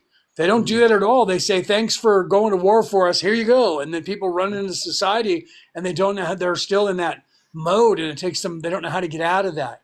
Right? Right? Yeah, right? King, warrior, magician, lover. This is Hmm. this is this because we don't have that in our society because my warrior is different. My warrior is different. I'm not out there, slashing hacking. But Right. um, It's it's different. That's part of the temporal war I was talking about, where it's spiritual. I didn't get to that because we were talking about Anunnaki. yeah, There's that part that's the spiritual warfare that we do within ourselves, but we also do that to help others. So we're not there hacking and slashing in the physical, but we're doing it in the spiritual in a sense. And we have to be able to literally find ourselves, look into the mirror, become objective, and fix ourselves, and then we can help others and assist people becoming healers or whatever, knowledge bringers, and sometimes all of the above. So with that is a different kind of warfare that in very many ways, even though it's not physically traumatic, it's still traumatic in a spiritual way that's similar to the physical, because everything that happens on earth happens in the physical and the spiritual, as below so above. So people don't realize that spirit warriors are just as vital, because there's a war going on in the spirit just like there is on the earth, because there's a war going on for your spirit so that you get distracted and you don't learn how to get back to source. that's right. Yeah, Yeah. that's the whole thing about, like, the religious war is three-dimensional karmic. Yeah. Nonsense. But Yeah. the Yeah. spiritual war is within. Yep. That's everyone because what we're Yeah. trying to figure out is we're trying to find that balance, that harmonic between our masculine and our feminine, because it's it's I don't I have when I have gay friends, I love my gay friends as like I do my girlfriends, right? I love them the same way. I'm like, I can laugh with them and like hug and like it's just they're my friends. I mean, I treat them like I would, and even my guy friends. Yeah. It's it's for me. It's different because I'm comfortable with my feminine side, and that's my nurturing side, right? Yeah, that So was Oracle. That was when I hit my goal. That was the crowd cheering because we hit the goal for this live, and so you heard that. That was the crowd cheering for that couple seconds because I hit the goal. My wife was sending me a bunch of roses, and that put us over the top for the goal for the live. So yeah, I know, right? First time that happened to me, I was like, "What just happened?"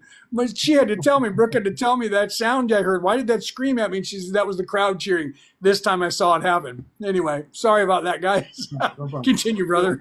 What I was saying is like in Mount Shasta and in Hawaii, they do this thing. It's called a cuddle puddle, right? And everybody is just like instead of like being in chairs separate around each other, everybody's cuddled up together and talking, laughing, and they're Right. they're and for the people that like for new people that aren't used to that when they come in, it's like rigid. Like, what do I do? Like, am I supposed to like not touch anybody? Like, am I supposed to just like lay here just like against people? Because they don't have that comfort. But the point of the cuddle puddle is when you come in, you just talk and like get comfortable and relax and like Yeah. respect other I people's had to do that. space um, and then eventually they become comfortable. They're just like, oh, okay, I get it. I get it. I'm just, you observe and Yeah. you go, okay, all right, all right. So I know what this is about. Don't violate anybody because you're not. If you violate one, you're violating all. So it's a very important practice, I think. Because for anybody that has never done it, it is very uncomfortable. Sorry, I'm over here. The TikTok said because I had nobody up, I guess in a large camera, they restricted the amount of people that can come into the live for 10 Oh minutes wow. because they said that we were low visibility. I'm like, what? Low visibility? We're right here, but because your and Ike's camera was too low, Oh, right? So I put you up in full screen and then appealed it and said, I don't understand what you're talking about. And so now we'll probably be able to get some more people in here. Isn't that stupid? Because I it's, didn't have one of them. Now we see why those content providers have somebody up full screen. Because if yeah, everybody's in small screen, apparently it does that. And I couldn't figure out how to put myself up in a full screen, but you were talking, and I didn't want to put myself up in full screen because you were talking.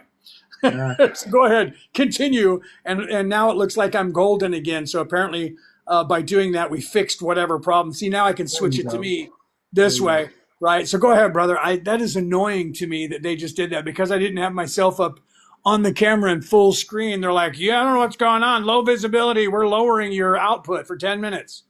You Anyway, go know ahead, the brother. the what we call it, the experiment here in America has failed, and Yeah. and the reason why it's failed is because the system that's been put in place is about selfishness and about the self. I got you see the parent that gets mad or the person that gets mad. I got to when they come home and there's no food made because the mom's tired because she's been watching the kids all day, and he's like, well, I come home, I work hard all day because it's about them. Yeah. And then the mom's like, hey, I've been busy with the kids all day, and it's about them.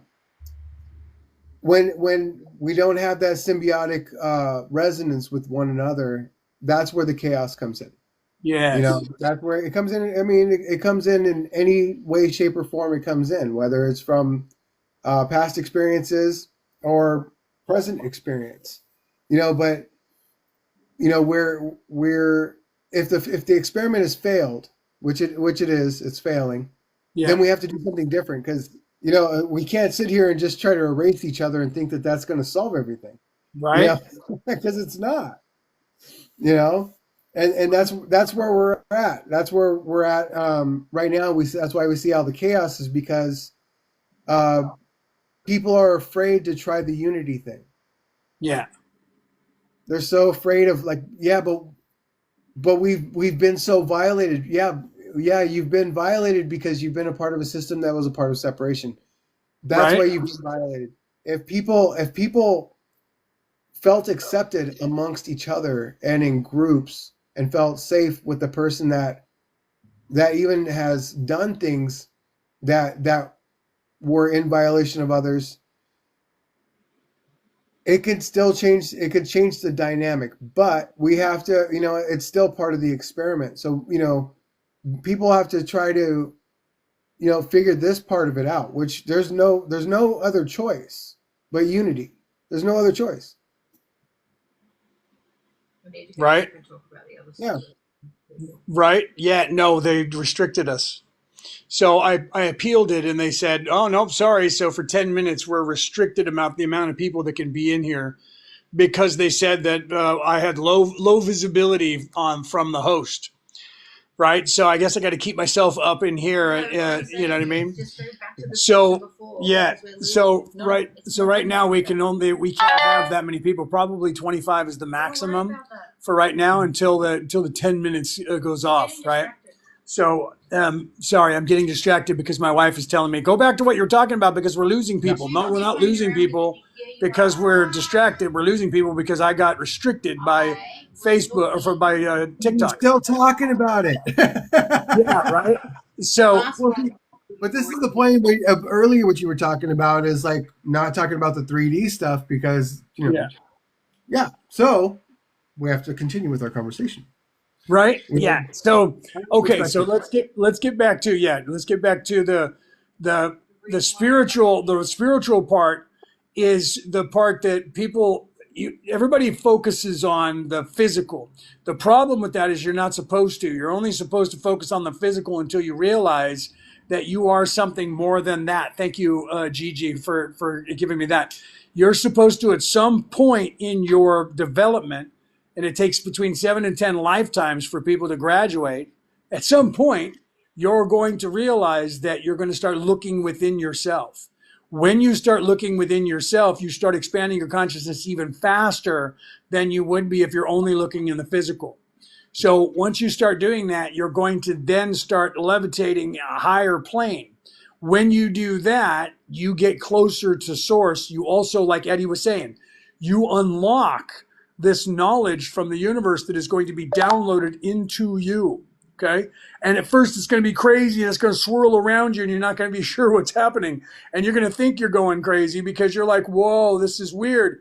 But it won't take long, and then your higher self, your mind will then start to comprehend it, and then you'll get your head around it, and you'll go, oh, and then you start realizing that what's happening.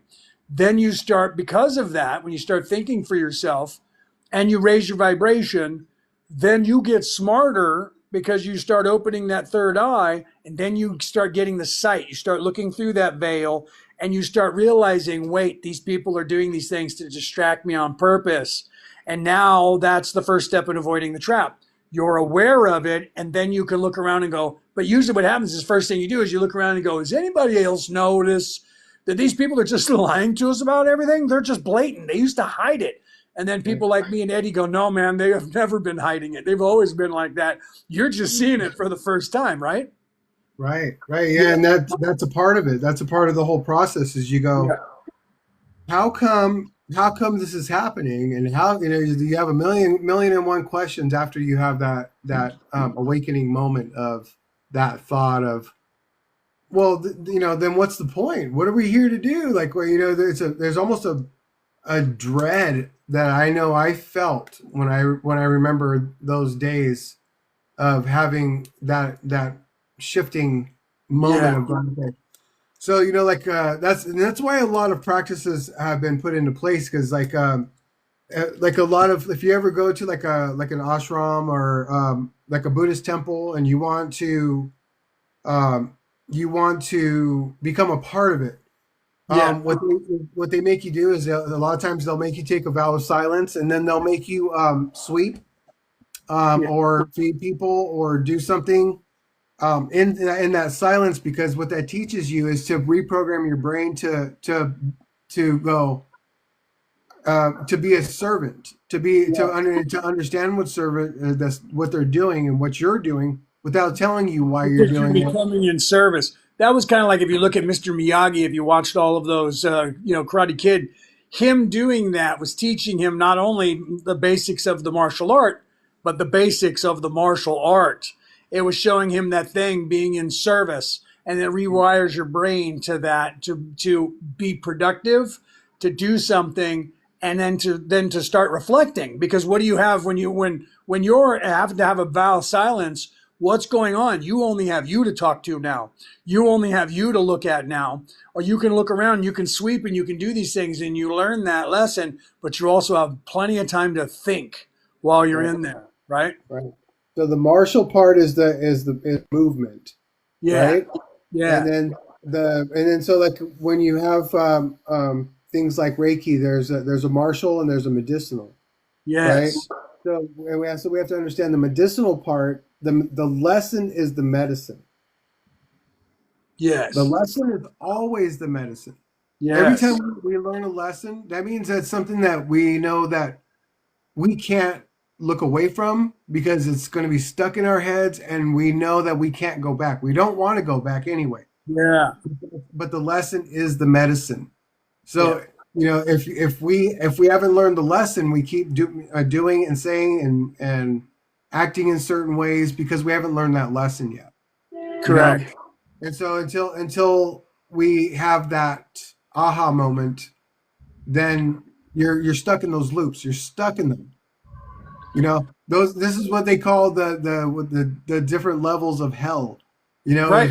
Yeah. Running around in circles doing the same thing. That's insanity. That's You insanity. know, That's actually the definition of insanity is doing the same thing over and over and not realizing that it's bad for you and you keep doing it. You're hitting your head against that wall and you don't stop doing it. You just keep doing it because you think that's what you're supposed to do. At right? some point, you're supposed to, in a normal situation, and this is what gets back to what Eddie was saying, like the system of the experiment not working. Okay, the whole entire endeavor of this place was to have you get stuck and get lost. Eddie talked about this when we were on his show, when I was on his the other day. The whole entire endeavor is about getting lost, right? And that is the journey, is running out and getting lost and finding your way back. So you're supposed to not know what's going on so that you go into the weeds and you run around, but that's the part that you're exploring and having the experience in the physical. And at the same time, you're supposed to unlock that spiritual about yourself. And it is when you start doing that you start unlocking what's going on. That's when you start moving from the bottom three chakras, which is physicality. But the only way that you can do that is through your heart. So you have to find your center and find your heart. And then you can unlock and start getting into, then find your voice. There's no coincidence that when you start looking into your heart, you then find your own voice, and then you find your own sight, and you find your own wisdom. And those things follow the heart. When you move out of the bottom three chakras, which is nature, this place, and time, space, and nature, and physicality, when you move out of that to the heart, and you find your love and your love for yourself and your love for others, unless you're self-serving, then you don't care about anyone else. But if you're in love with others, then you have to learn that lesson that Eddie's talking about, to become the servant. And that's why they have people do that, because you're in service to others. And you need to realize that the only way that you can then move into your upper register of the feminine energy, the love energy, the healing energy, and move back towards source is you have to become the servant. You have to realize I'm in service to others to be in service to myself.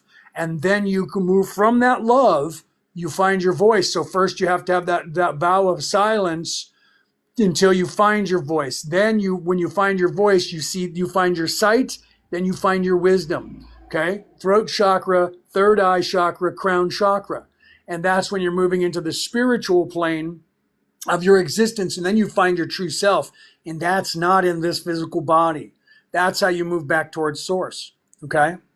Yeah, So discipline that's is key. okay. I know when you guys are tapping, I do the same thing. People are tapping, and all of a sudden they had hit one of the things to move up, and then they go, "Oh no!" And then they're saying, "I wasn't trying to request." I know I do the same thing when I'm on other people's lives, and I go, "Oh, I just requested. I didn't want to go up there. I just wanted to hit a heart." So okay, continue, brother. Yeah, the disciple is not a student, right? The disciple is someone who is looking for discipline, right? That's what it. And so you're not a disciple until you understand that what you're looking at when you're looking at the teacher, the person that's moving in a certain way that you would like to be like, means you in order to get to that point, you have to learn.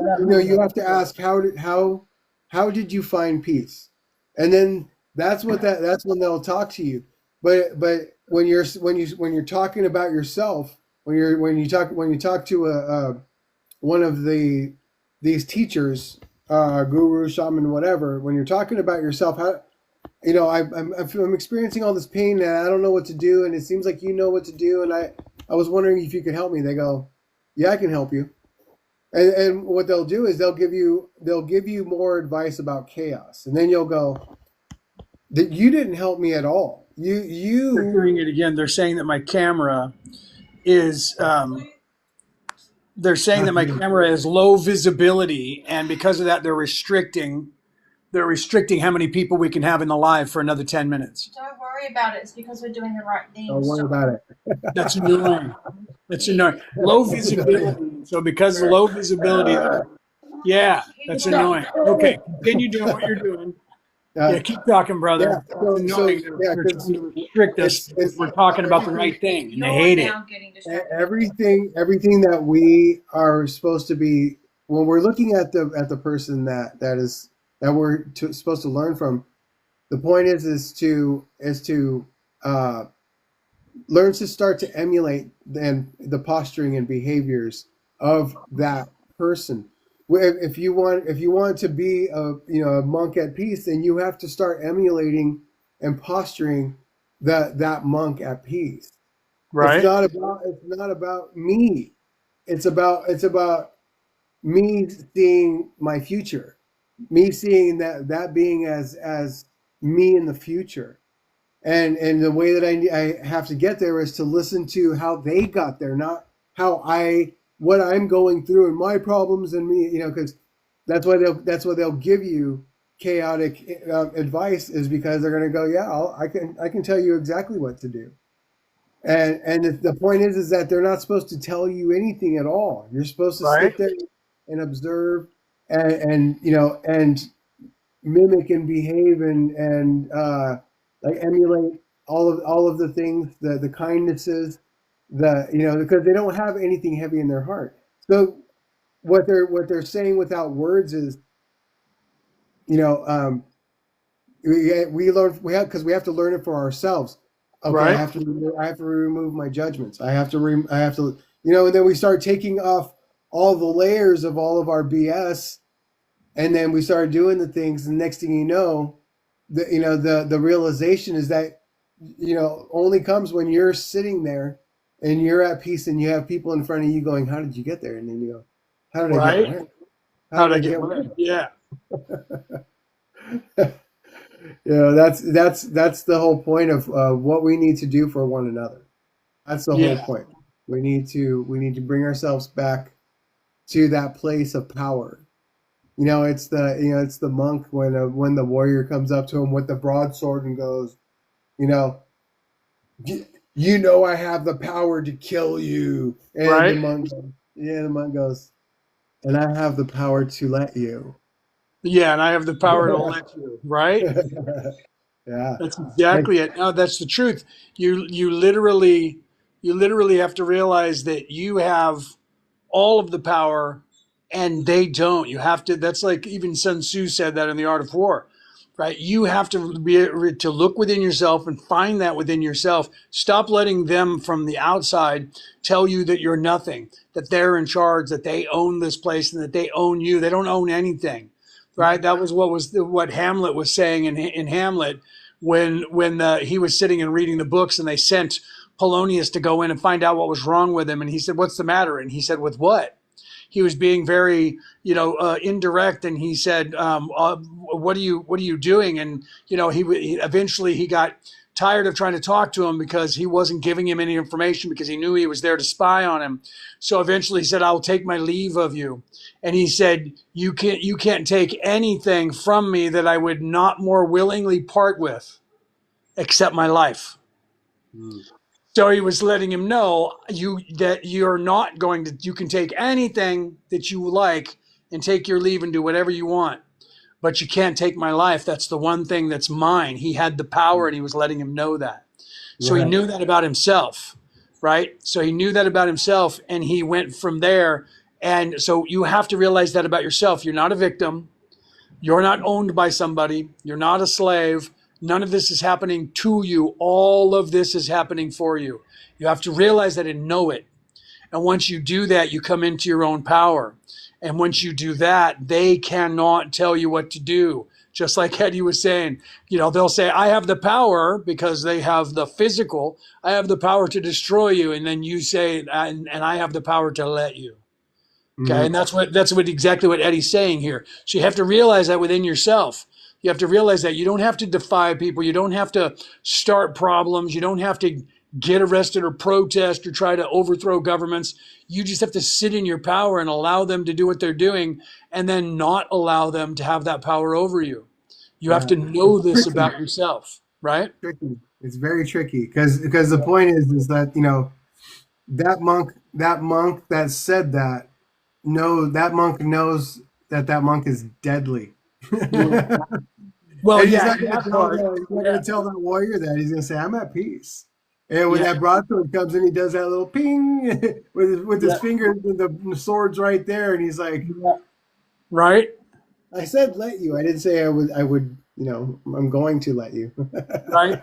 That was like if you ever saw that old movie, Quickly Down Under, where he had that big rifle and he was using that, and the other guy captured him, and he said to him at one time when they were talking, about you don't use a 6-gun. He said, "I never had much use for one." Right. And so then later on he was, shooting at his men for trying to shoot the Aborigines here in Australia. And eventually they caught him, and he says, tie him up over here. And then he says, "No, wait, loose his hands," and put his rifle on the ground in front of him. And he's got his gun strapped on. He's going to do the gunfighter thing from the Old West. And he goes, "No, wait," because now he's afraid that he's going to be able to pick that rifle up and shoot him real fast. He says, "No, wait, go and get my pistol and strap the gun on him."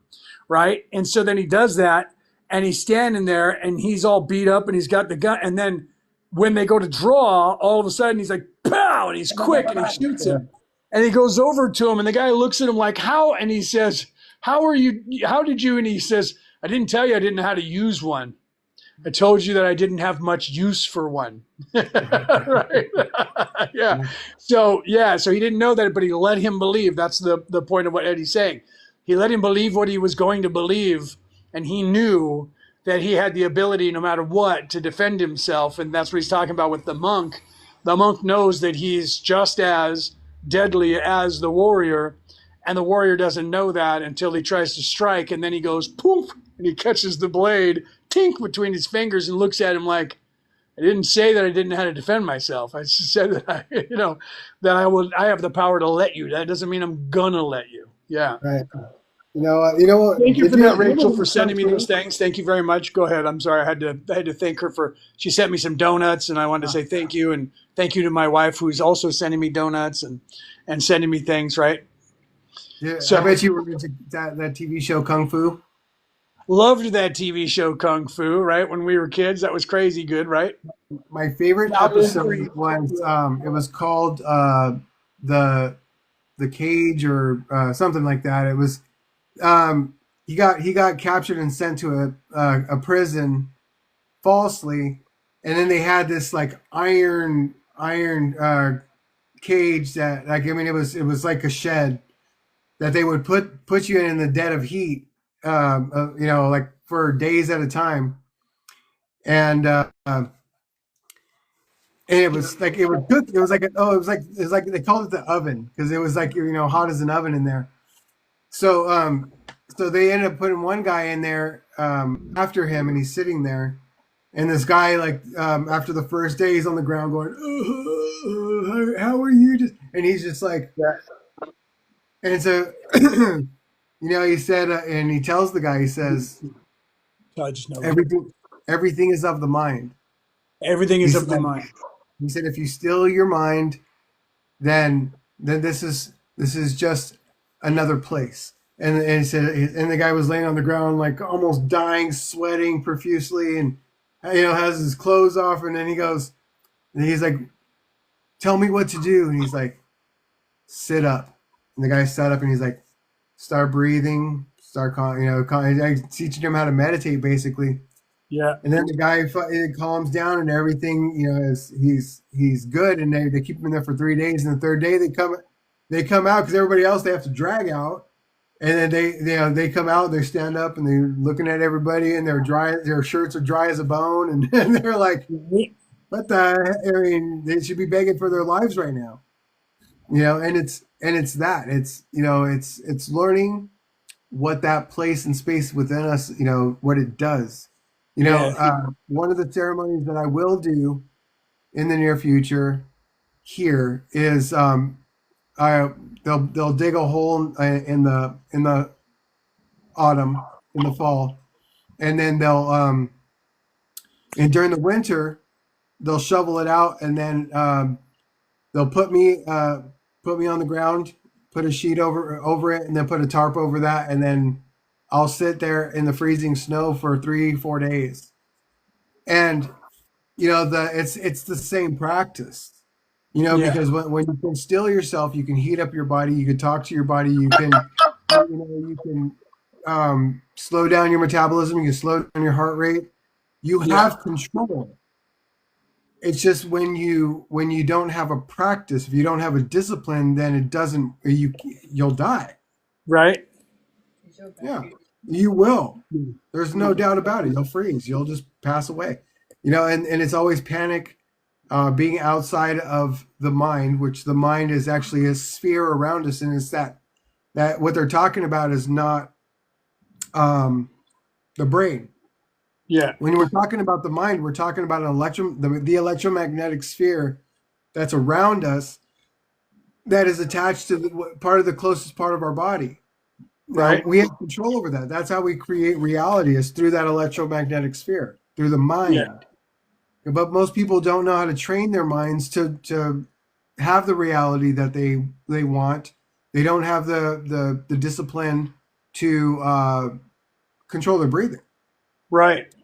They don't have the discipline. If you get sick and you get a cold, it could be gone in 3 days if you learn how to breathe correctly. It could be gone in a day. It could be gone in an hour if you have the discipline. Yeah. Yeah. Truly, because your focus determines your reality. And that was the lesson that there was from that old television show, was that if you learn the breathing techniques, if your focus is internalized, you can then slow your metabolism. And that's part of learning how to do, meditations or whatever you want to call that.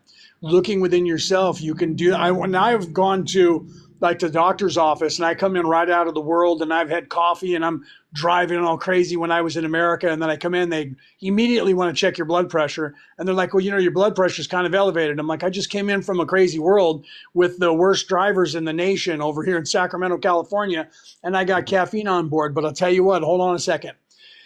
And then I breathe, right? Close my eyes for a second. I breathe and I go, okay, let's do it again. And the nurse is like, your blood pressure is not going to go down that fast. You just got here. We have to. And I'm like, try it again. Just bear with me. Try it again. And she's like, okay. And then if not, it's still high. We can just wait. I'm like, yeah, so why not try? So they put it back on me and they do it. And I've literally been 30 seconds since she did the last one. and my blood pressure is normal. She says, how do you do that? I said, it's magic. And then I went smiling and went, it's not magic. It's just, if you can meditate, if you can look within yourself, you can control your body, and you can tell your body. I just started meditating, and I told my body, slow down. My heart rate, slow down. Blood pressure, slow down. Breathe. You're okay. It's all right. Release that energy back to the universe and just relax. And then I felt my heart rate lower. So I knew my blood pressure lowered. And then I said to you, try it again. She's like, that's legit. And I'm like, I can do it every time. You can too. You just need to know that. Yeah. It's like Grandmother Silverstar when she went into the doctors and they said to her, you have cancer. And she went, nope. No, thank you. Bye. No, thank you. She walked out of there, and she did. Books like that. She's like, I'm not buying into their stuff. Hey, here we go.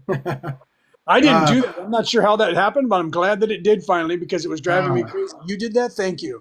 I couldn't figure out how to do it. I'm looking over here. How do I fix that on the screen? Luckily, my wife's a good administrator, and she was like, I'm going to figure this out. And she did it. Thank you, baby. Maybe that'll stop them from lowering us because we're low visibility. Go ahead, continue, brother. See, one of the things that we don't do is we don't take the understanding of the mind seriously enough to understand, like one of our chiefs, after one of his sun dances, he says to Chief Golden Light Eagle, he says, I got all these scars from sun dances, and they're, what's the best thing to put in there that will heal them and heal them quick? And he smiles and looks at him and he goes, and he goes to the ground, he picks up dirt right out of the ground and rubs it in his wounds, looking at him right in his eyes. Yeah. Rubs in his wounds, and he says, that's the best medicine. Straight thing. And he said, my those wounds healed the best, more than any other wounds, before, right? You're literally talking about healing thyself, right? I'm not on your line. Right. I come in here in the room and I'm shaking the bottle like, "Ooh, look what I just made!" Right. But so, you taste that and tell me that's not going to heal you. The point of this will do nothing for you. Oh, it is. If. Okay, because see, and then that's why it works. Yep. The reason why it works is because you're saying this is medicine, right? Okay, so when you say this is medicine, if you say air is medicine, it is medicine. Because when KRS One said, if you stop breathing, you don't die. The first thing that happens is you lose consciousness. Yes. So I'm not breathing in air. I'm breathing in consciousness. Mm-hmm. So Pneuma, the breath of God. Right. In and out. Right. There was one I want to bring up to people that are watching too, because this is really important, because it's going to be a big topic of conversation. Because we're talking about the breath. Now, when he says consciousness, if I say that this is medicine, it's medicine, right? So what that means is it goes from air to water to body, which is all elements, and then it does what it's supposed to. It's intelligence, all of that. So right? You see much of so my point is that Brooke is saying, bring her up, bring her up, right? Bring her up, get her on here. Brooke the other night, Brooke was like, no, don't put me on camera. That's how I am right now. You're laughing. She's over here laughing. That's the way she is. She's like, no, don't put me on camera. Yeah. I don't know what to say today because I'm in my red root chakra of my moment. Tell them the truth. I need to hear it. You were talking about the earth, right?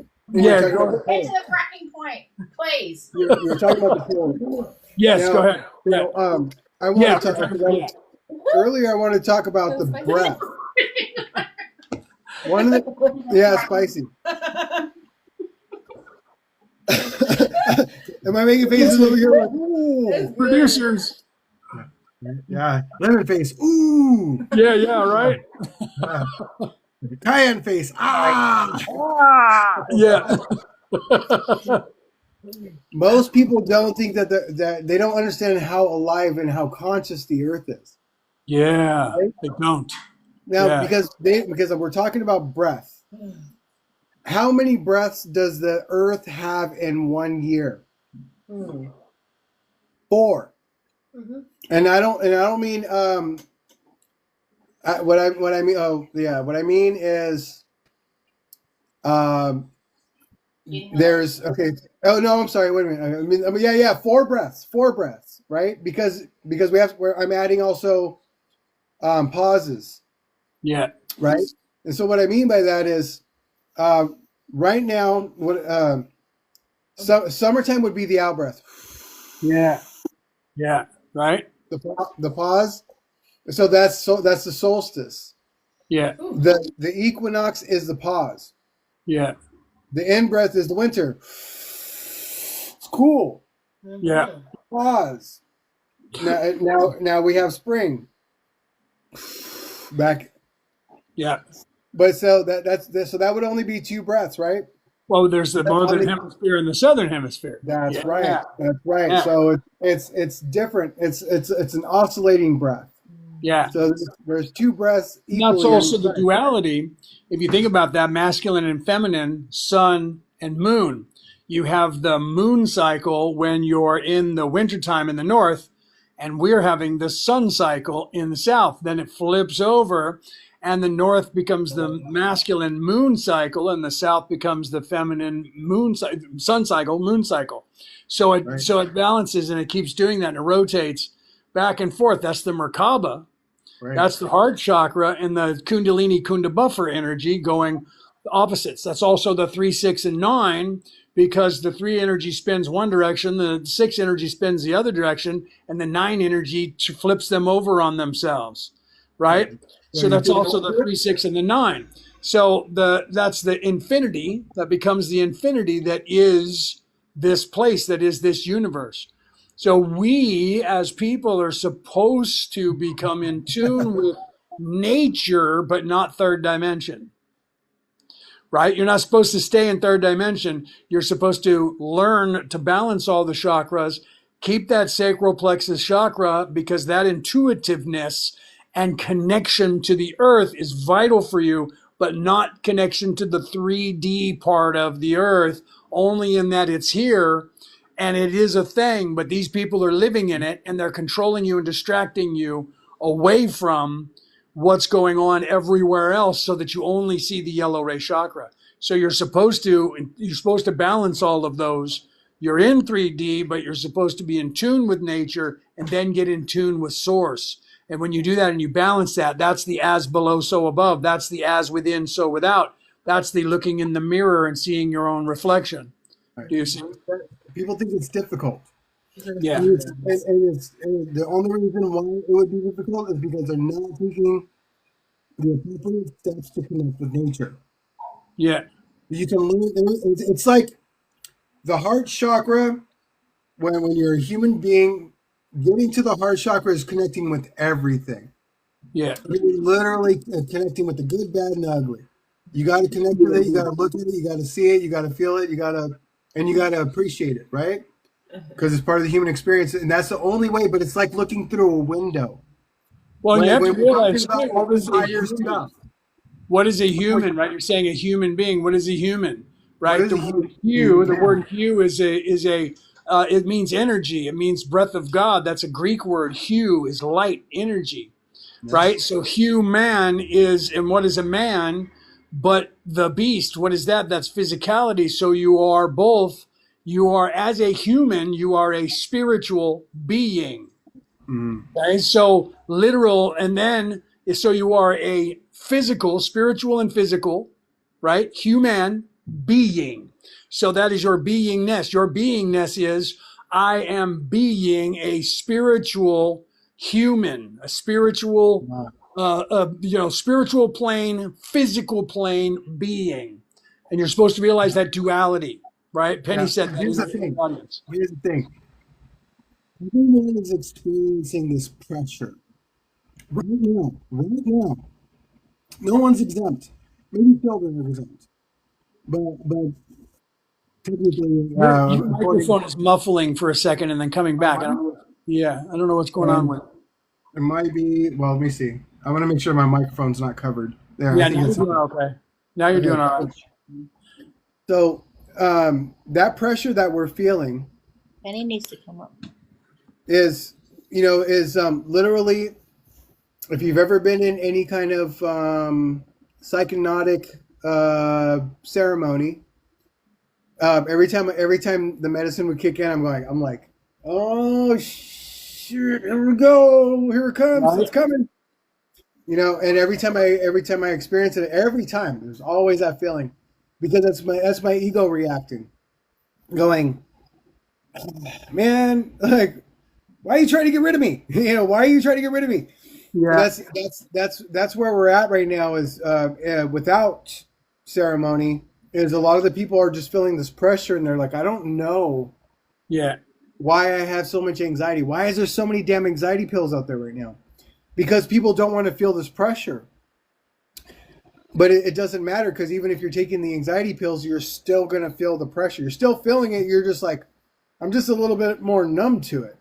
Yeah. Because the point is that we're supposed to feel it, either going through it slowly, which I don't recommend. I don't recommend it. I'm literally like, I've been, medicine is calling me back again. And I was like, I know if you're calling, I got to go.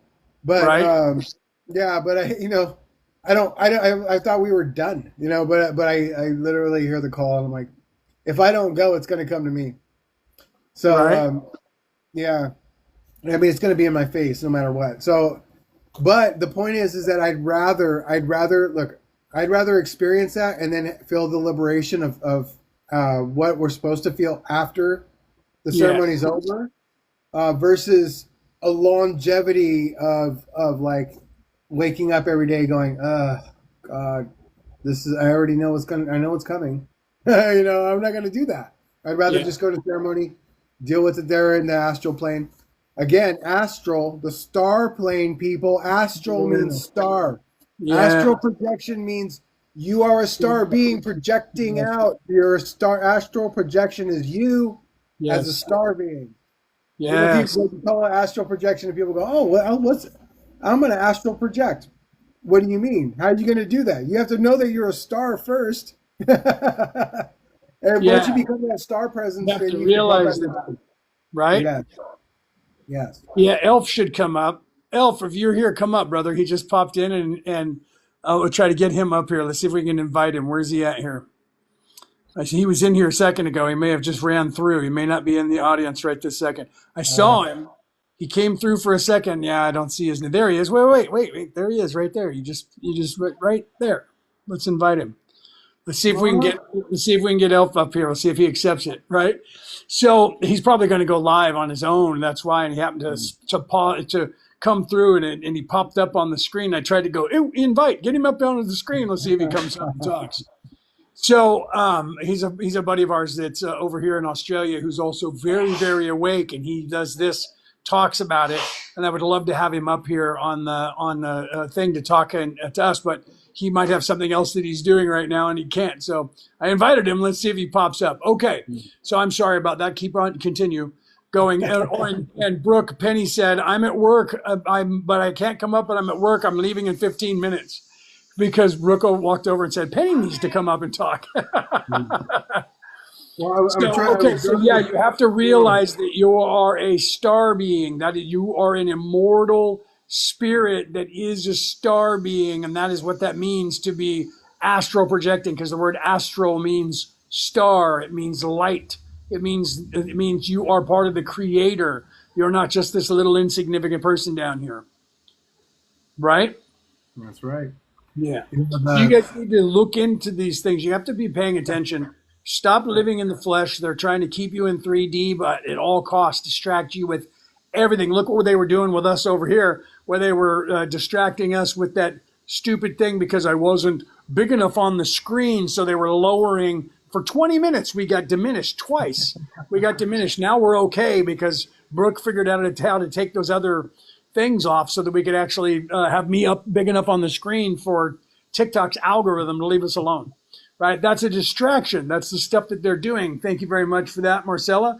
That's a distraction, what they're doing that in everything in your life to distract you. That's the pressure that Eddie was talking about, that you're feeling from this life that you have to endure every day when these people are doing this all around the world. It's just going on because they know that if they can keep you diminished in your abilities and stuck right here in this third dimensional plane, you will not return to the creator because you're not anywhere looking for the creator. You're not looking up. You're not in any way doing that. You're going to stay with your third eye closed asleep. You just don't know you're asleep, and you're going to do that. And that's what they want you to do. The only way that you can do that is like, they keep putting that carrot, like we were talking about, on the edge of your nose and you can't see it. The only way you can see it is to look in the mirror.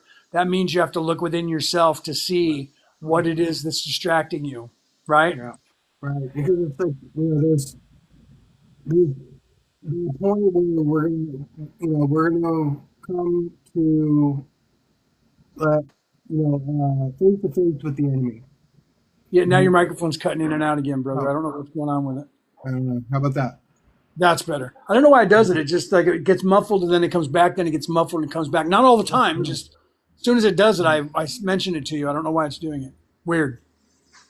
When we come face to face with the enemy, right? And I mean anybody that we perceive as our enemy, any person. I don't care if it's a grizzly bear, anything that we perceive as being the enemy. We're gonna have to come to understand that mirror, that what we were just talking about is, that dealing with those things within ourselves.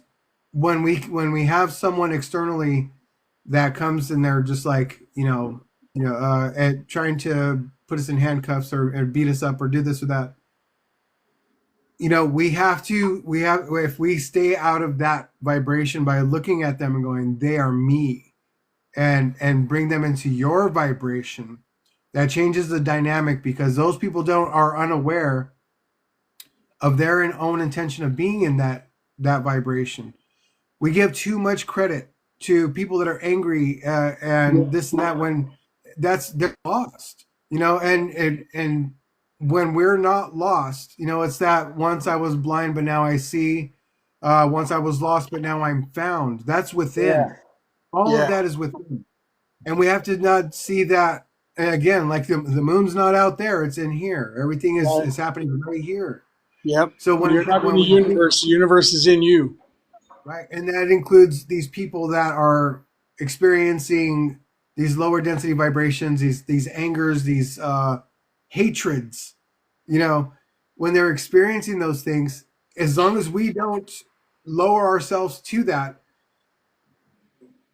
and we stand our ground in light and love, they will have no power. Correct. They will not grab you and throw you to the ground because they won't have a choice. Because they can't. Yeah. We can't. It will hurt them more than it will hurt you. Yeah. And they'll feel everything that you're feeling. That's the thing about a person that's learning to be this light is go ahead, crack me in the mouth. Go ahead. And then they hit me in the face and then they're like, and I'm like, you're in my field. I'm not in yours. Exactly. You're in mine. Exactly. You should ask Eddie if he's ever tried a Tim Tam. Yeah, have you ever tried, you know what a Tim Tam is? I don't know if I've tried those when I was there. When you hear these are freaking rocking, best thing on the face of the earth. My wife just handed me one. They're just a biscuit with chocolate on the outside of it, and it's almost like the Twix where it has the two biscuits and then with the stuff in the middle. Hold on, I'll show you. People are always buying them to send to people overseas. Okay. Yeah, just a wafer.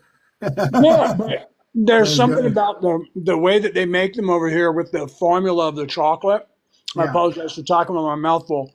These things are incredible. People are buying them and mailing them out of country to other countries. She mailed me some when I was in America. These things rock. Sorry, she's making sure that I... If you haven't tried them, can we send in some? Yeah, she said if you haven't tried some, we can send you some. Give us your address. We'll mail you some Tim Tams. You guys can try. No joke. You can put send me a thing with your address and we'll send you some. Your Cheetos, right? Your Cheetos are not Cheetos. They're They're like Yeah, it looks like a Cheeto, but it's made with like a fromage. They use yeah, they're the called French word twisties. They're called twisties, fromage. but they're almost Twisties with Cheetos, but they're not. fromage. Yeah, they're better. They're better than twisties. They're better than Cheetos. Yeah, They're good. right. We have some. Yeah, We I actually bet have you. no joke. We have some. Right? They are made with bugs in them. Bugs are good for you. Yeah, right. Yeah. Bugs are good for you. I don't know what they're made from, but look, she's bringing it over. I think Ah, she's finally. I know we had some. I don't know if we finished or not. Sorry, I'm talking with my mouth full. yeah, twisties. I don't remember that. It's made by the same company. It's made by Frito Lay. Look, here Right. they are. Yeah, they have Frito Lay and Nestle over there too. Yeah, Yeah. Nestle. I love Nestle chocolate. Nestle Swedish chocolate. Love that company. Now I'm gonna have to eat this because she gave it to me. Yeah. The cheese fromage. These from yeah, it's almost like it's not as crunchy as hard as Yeah. those. So you get used to them because I'm used to that really hard crunch. These aren't as crunchy, but they're actually pretty good. I'm sorry, she's making sure. I was live yesterday for like 5 hours. Oh my Oh, God. speaking of that, yeah. Well, I make ormus, right? So Yeah. we Oh, finally good. got one of our batches of ormus ready to go, and it was a pretty good batch. And in 2 days, we like consumed the entire batch. And I was like, and I told her, I said, yeah, we're taking like, instead of taking like a tablespoon, we probably took about 4 tablespoons or 5 tablespoons, more than the recommended dose. And I said to her, because she said, I've done this stuff, and you keep giving it to me, and I don't feel anything. I said, I'm going to give you as much as I do. And then I gave us too much, and I went, here you go. Let's see what happens. And she was like, Heroes well, I don't. didn't see God. I'm like, you're not always going to see God, but I'll tell you what, I bet you're phasing. She's like, I'm already doing that because of the Reiki attunement. Because I gave her master attunement 2 weeks ago, right? So she's like phasing every day. And then I gave her Ormus on top of that. So she's just like, I'm already phasing every day. I'm just phasing more intense now. you heard? She's like, oh, I was already phasing every day. I'm just phasing more intense now. Well, Good. if she can handle that, then do you guys have the gold foil? No, but I'm going to actually We can get infuse some. it. I'm going to infuse our Ormus with colloidal silver. We were just talking about that today to enhance it even more. Yeah. I just got colloidal gold in the mail yesterday. I haven't tried it yet. I saw But we that have, company that you were talking about. I went and found them online, and it was like, I may have to get some of that gold foil. Nah. yeah, it's cheap. It's like $8 or something for like 25 sheets or something. But yeah, because I did that today, and then it was like automatic. It was like within maybe 20, 30 seconds. I mean, even though I had just taken it, it was like boom. I was just like right there. I was like, Nice. So our next step is You put it on your tongue or under your tongue? well, you can just take don't even you can't even touch the foil. It'll disintegrate in your hands. It's so thin. I mean, Wow. it's almost atomized. So with the Ormus, and then make sure you get some frankincense and myrrh for the next big part, because frankincense, myrrh with the Ormus and the gold, put it in like a juice or something. You're gonna be going to the gym. You're gonna be like pumping like 400-pound weights. You're gonna be like, Are you actually oh talking my about putting the God. frankincense in the thing, or are you talking about burning frankincense and myrrh and doing it? No, don't burn it. Eat it. Eat it. You Yeah. see that? So put in a mortar. Use a mortar and pestle, and powder it up, Right. and then just take a little bit and put it in like a juice. Right. Put your Ormus in there. Put your gold in there. And you're gonna freak out. You're gonna be like, See, wow. that's I use the juice like a orange juice, lemon juice, or a grapefruit juice because you need that citrus acid to activate it. Yeah. Right. So yeah, I do that, but I'll have to look at it because we do frankincense and myrrh all the time, in the air. While we were sitting here talking, she was burning sandalwood for the last like half hour. We were burning sandalwood in here because the whole thing with TikTok, she's like, that's a distraction. I'm going to burn some sandalwood. So she's like burning sandalwood, right? And then she sat down and figured out how to fix this camera thing so we didn't have 47 little things down there. Now TikTok's not learned to do it. It's, go away, take your algorithm somewhere else, brother. Get to another person and bug them, right? Sandy wants to come. Are we inviting people up today? No, they as soon as they pop in, they automatically pop up into the invite category for you to be able Yeah, to pop. Yeah, they know how to get up here. yeah. She just requested to come up. Oh, that's up to you right now. It's up to you. You know what? Can you do me a favor? Can you fill in for a second and talk, Eddie? I need to go and relieve myself because I need to. Absolutely. I've been drinking some coffee, right? So I was gonna hand it to Brooke and have her talk, but you talk. I'm gonna turn up my camera. I don't know if TikTok's gonna freak out about it, right? Because otherwise you're gonna look at the ceiling. I'll just leave it looking at the ceiling. I'm gonna set it down. And you go ahead and talk, and I'll be right back. I'm going to go and use the restroom, and I'll come right back, all right? Yeah, okay. So I'm going to set this down. You can look at the ceiling. You just keep talking for me, all right? I'll be right back. All right. So one of the things that I want to do when I go live is I'm like, I know you didn't put your phone in the toilet. Please don't tell me the toilet's right there. We don't want to hear you peeing. As I'm standing up, I'm looking down at the phone. That's funny, right? So one of the things I want to do on TikTok here is I want to tap into the field to help people get information from either the past or the future. I don't want to do anything present. Maybe talk about some present stuff about, if they want to ask why or how things are happening and how that plays into where we're going to in the future. But I don't or like how to help them to develop in a certain way, No, I don't want to if it's something that's just, I'm not going to give you lottery numbers, I'm not going to do things that are, or talk about things that are have to do with like politics and religion, unless it's how it's affecting the course of where we're headed. That's about it. Not we got to talk about from the higher perspective, not from my perspective or our perspective as humans. And like, the religion is evil. So I don't think religion isn't evil. Religion has been used by people to take advantage of people that aren't willing to look deeper into what the reasoning is for having religion, So yeah, I'd love to know what is my next step. What is your next step? What you already know what your next step is, and that's why you're here. Your next step is a realization of your purpose, and that you've already had a vision of that, Penny. What happens to us is that we go into denial. I had people tell me, "Oh, you're going to talk on stage in front of thousands of people. I see you wearing a headdress like a native chief," and I'm like, I don't see that. I've never even looked at myself and like thought that I would even, I don't think it's even necessary. Or maybe the headdress is just a metaphor for my leadership role that all that is built into me. So it's built into you too, and that's your. So Robin goes by Oracle Alchemy. Women are the oracles. The oracle is easier for you to tap into than for men. The oracle is the one that can, like I was talking about, listening to the sun like through our eyes. Well, women have this deep emotional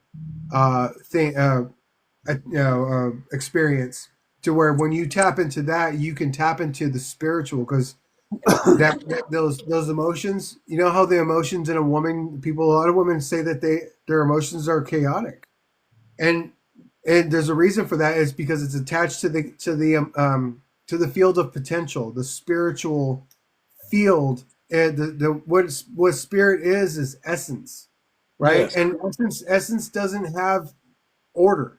There is no order. It's chaotic. It's the magic. It's the wishes in the lamp.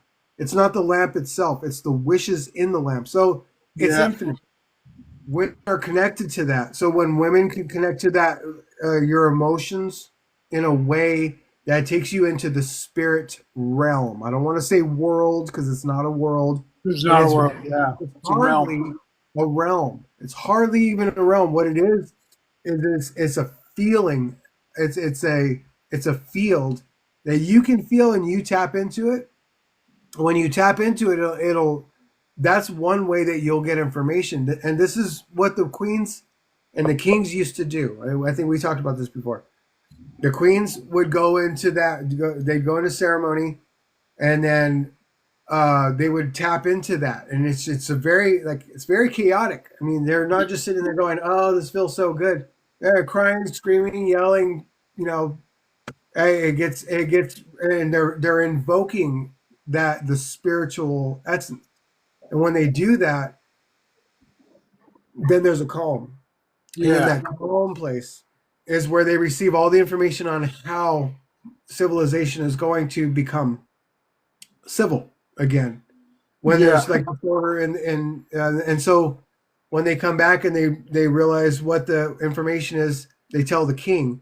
The king is the governing like whatever, like the atom, right? Like wood. The only reason that this is wood is because atomically the masculine energy holds it together as wood. Right. Masculine energy holds, the biology of us that way too. The essence that's inside our star beingness is part spirit and part universal, atomic. Right? So that's how that thing is formed, and it's almost like an entity, right? Because it's both. But that thing that's connected to everything can move from dimensions to timelines to this to that. It means nothing to us in our star form. Yeah, it's we could do whatever we want, but the field is so boundless. We pick something and we go, that's what I'm going to do. And, whether it has purpose, or we think it has purpose or not, it always has purpose because it's experience. Even if it's just being a tadpole, hatching from its thing and then being sucked up by a bluegill, Yeah, that still had purpose. It's an experience. Everything has purpose. Everything serves the all, and everything is experience. Yes, 100%. Right. And that's the scary part for women is to dive into that, to be able to experience that, because all those things come in. Whether it's violent or like super strong, emotional, powerful love, or a deep fear, or being an eagle and soaring through the air, and just the feeling of freedom. All these things, they come in, and women experience that. A lot of that during childbirth, right? And I'm gonna tell you what's happening right now, because I was on the Big Island. A friend she just got back from the Big Island, and right where the Big Island is, it's moving north. The islands are moving north because it's part of the Ring of Fire, so it's moving like this, right? So when it's moving out of that space where the lava's at, right? So when it's moving from that space and it's going like this, right now the volcanoes are going off. But what they're not telling you is in the middle of the ocean, there's a new island being birthed, right? Yeah. So what's going to happen is at that island, what happens during birth? Boom! Placentas burst and there's chaos, right? We're experiencing a lot of that right now. Okay, and they're saying by June, by April, May or June, that there's going to be a big explosion from that island being birthed that's going to set off all kinds of volcanoes, because the Big Island is moving right now. Like it's little earthquakes are making it move, or the Ring of Fire is turning. But that point where the lava is, that's the yoni. That's if Mother Earth had a vagina, that's her vagina. That's her spot. Right. That's her spot. That's where everything, new islands are birthed right now. That spot moves. It does move. It's a chakra point, right? Yeah. Yeah. And she has other chakra points. We've already discovered that. Yes. We know, and then those move too. I made a reel with all the locations of the chakras a couple years ago and put it out for people so they could see where all the chakras are on the earth. The earth has those 7 chakras just like we do. Everything has that, right? I wanted to say hi to everybody who popped in. Smash those hearts, champions. Thank you for those of you who are sharing this thing out and hitting those hearts. Thank you very much. Go ahead, Eddie. Continue, brother. You got people going, yes, Yanni, yes. You see that? If she's ready to give birth to this new island, it's going to look like hell on earth. Right? Right. But see, during any kind of birthing, because I mean, it's it's universal. It's going to be that means we're birthing too. We're birthing. That means that everything on the planet's birthing. It's not just an island. You know, it has been a long time, right? This is so when that other island moves out of the way, those lava channels are moving over here, so it could be in the same spot. Right, because the big island's moving northwest. If you don't believe me, you can look on Google Maps, Google Earth, and you'll see that underneath the water, there's a bunch of islands that are underneath the water that are headed towards Russia. They're headed towards Russia. So the Ring of Fire is moving like this. It's moving that way. You can see it. Yeah. So you can also see like New Zealand's pretty old, Fiji and like the Tahitian Islands. They were all part of that, but it was the Ring of Fire was smaller before. Now it's like really wide. So that spot is they're saying, like, you know, I mean, if you look online, just look online and you can see the Kilauea is, I mean, just spewing out lava right now. I mean, they had a friend of mine, she was like just there. She was headed up to the park, and they stopped traffic right before she got there because there was, you know, rocks just falling and hitting the cars. It was just raining debris. And I was like, yeah, I got out of there at the right time. Right? Heavenly says, I'm in the Ring of Fire in New Zealand, is alive here in heaven on earth, right? Lemuria. Yeah, you know, and then, like, if it does start coming up and then that island is being born, once it hits the, you know, the surface, if you guys want a small inkling into what it would look like in that television series of Vikings, when Floki went and found what was now Iceland, when he went there and he got people to come back and live there, the whole place was this big volcano, basically, that was all black and had all the lava, because it actually will start to come up and it'll actually turn into that island. And then the volcano, if it erupts from that area, will just keep getting bigger and bigger, and it'll just widen out. Next thing you know, it'll be an island above the ground, because right now it's doing that under the ground, right? And it's going to eventually, you know, come up and surface. There's going to be a lot of pressure. Because, like I said, the big island's sliding like this, and then the lava's flowing to create a new one. So what's going to happen is eventually that island is going to stop, and then like that, and then it's going to cause a rush going in, and boom, there's going to, you know. But with that pressure, when there's because there's only some lava channels that are actually making it right now. Yeah. So when that pressure happens, when there's like most of the flow gets cut off from the big island and it becomes inert like the other islands, right? All that pressure is going to make a bunch of other volcanoes on the planet go off, and they're saying it's most likely it's going to cause like some major Earth changes, and I think it's going to be something that's going to make us go, oh, you know, about our humanity. It's really going to make us go, we're going to have to come together now because we may not survive this, you know. Right. At least we will. But we felt earthquakes here in South Dakota a couple of years ago, you know, and we're in the middle of America. I mean, this isn't an earthquake country at all. Right? You doing, Heavenly? Hi, kia ora. What's rising is Zealandia, Lemuria, Mu. I live right here in the middle of it all. Yes, and it's you do. wonderful. It's paradise. It's truly heaven. Yeah, Heaven on I can't earth. wait.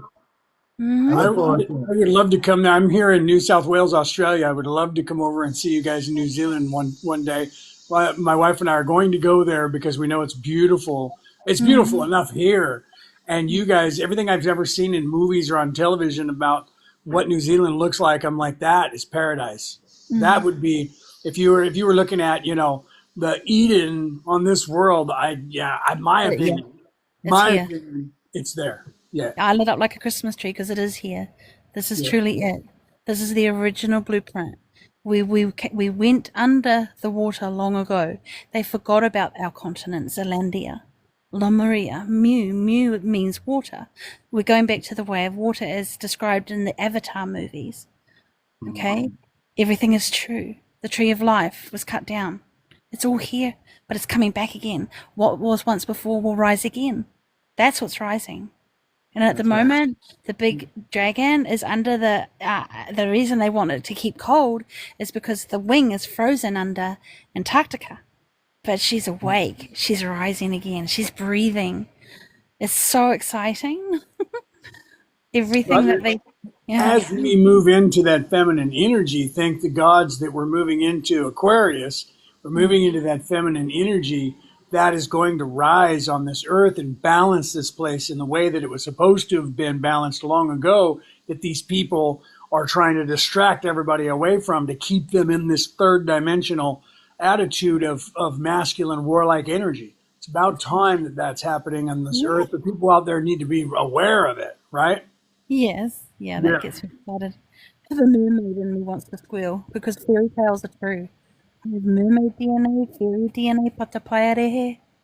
They're the original fairies. So this is true. Magic and miracles. Yeah. Divine feminine rising, yes. I'm trying to find that's a good picture of what I'm close to, but I'll just show you the cover. So that's the grandmother tree that's near us here. We call it that's that. Yeah, what do they call that? Matotipila. They call it Devil's Tower. Well, Devil's Tower, but yeah, that's what the regular people know it as, right? Devil's Tower. That's like I lived in over in California in the San Francisco Bay Area, next to an old volcano that they called Mount Diablo, because they had so many of the sticker bushes in the thickets that they called it Devil's Mountain, because if the cowboys were chasing the natives knew how to get through all those thickets and the sticker bushes, and of course the cowboys would get stuck in them. So they said there was evil spirits there and called it Devil's Mountain. And so now it's still called Devil's Mountain. And I look at it and go, I don't see that as Devil's Mountain at all. That's an old volcano. That's something completely different with not negative evil energy, but the name's stuck and they still call it that. So yeah, it's annoying. Well, okay, so they did a scan with that what is that called? That satellite X-ray? Probably LiDAR. Yeah. Which one? LiDAR. LiDAR. There you go. Yeah. And they found there's chambers in there because it is a gateway to Lemuria. It should be. There's a few of them around.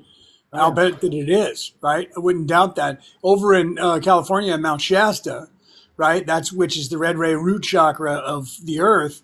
The natives there said that there's these lava tubes that are big enough to drive a truck through, and that you can actually get in there as well. You can also go all the way to Canada, never being up on the land, being down underneath, and that they said the same thing. That's actually a gateway into those places and so they tell people don't go there, because if you do, you could get into trouble if you're not welcome there. You don't want to just show up down there and have people look at you and go, what are you doing here?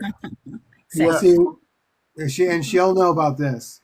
The natives in Mount Shasta, they know that the fish, the salmon that were here in North America, when they started being rerouted by settlers, that the natives they opened up a gateway for them to be rerouted to New Zealand. Mm-hmm. Right. So the original salmon that were here, that would come here, were rerouted to go to New Zealand. So the original salmon that were here are now there, because they're keeping them alive and well, because they're like the best. Yes. they do a lot for the planet. It's not just they're good eating. No. Right? Yeah, right? Exactly. Yeah. What's Very that? true. Yeah, that's true. That's all true. Yeah, Yeah, they're and not just food, right? They serve another purpose, and their energy is vital, right? Yes. Part of that Yeah. native energy that's vital to this world. So many people, that's the problem that we have when they keep us distracted into the physical plane, that people don't realize that the species with the S at the end of it, meaning plural, that we're destroying these things, we're using these things, and each one of those things would in the future we're going to realize. I've said this before, and people say this. We're knocking down the rainforest like crazy. We're going to find one day, right when we're on the brink of destruction, that one of the things that we were trying to knock down or get rid of is going to be that one thing that's going to save our life. And someone's going to say, it's a good thing we stopped knocking down that rainforest, because had we gone another 1,000 yards, we would have destroyed this one plant, which was the only thing that had the cure for whatever it is that shows up later in life. And then someone's going to go, yeah, it's a good thing we stopped right there, or we would have ceased to be as a species. You know what I mean? So all of this stuff is so important and so vital. We need to protect this, because it's part of what this place was created by the Creator with everything in mind. I don't buy into the idea that the Creator created this place so that we could just destroy everything in it.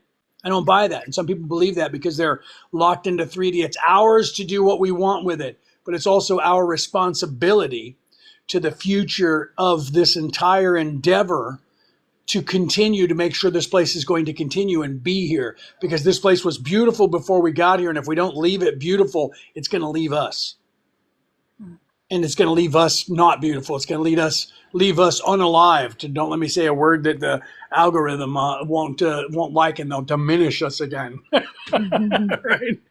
So people have to take a look at, look within themselves and stop living in the physical plane and having that idea of money, power, fame, control.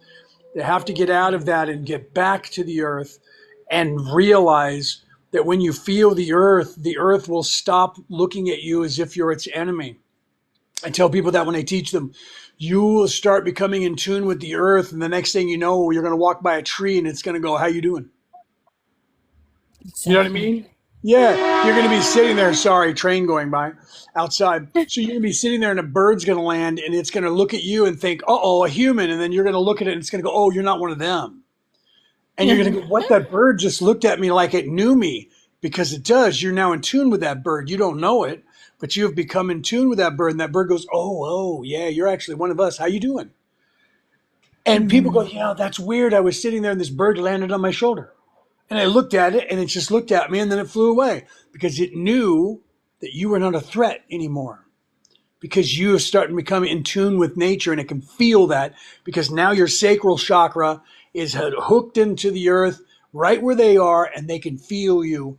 And you need to realize that and talk to them. They'll hear you. They'll communicate with you. Say, how you doing, tree?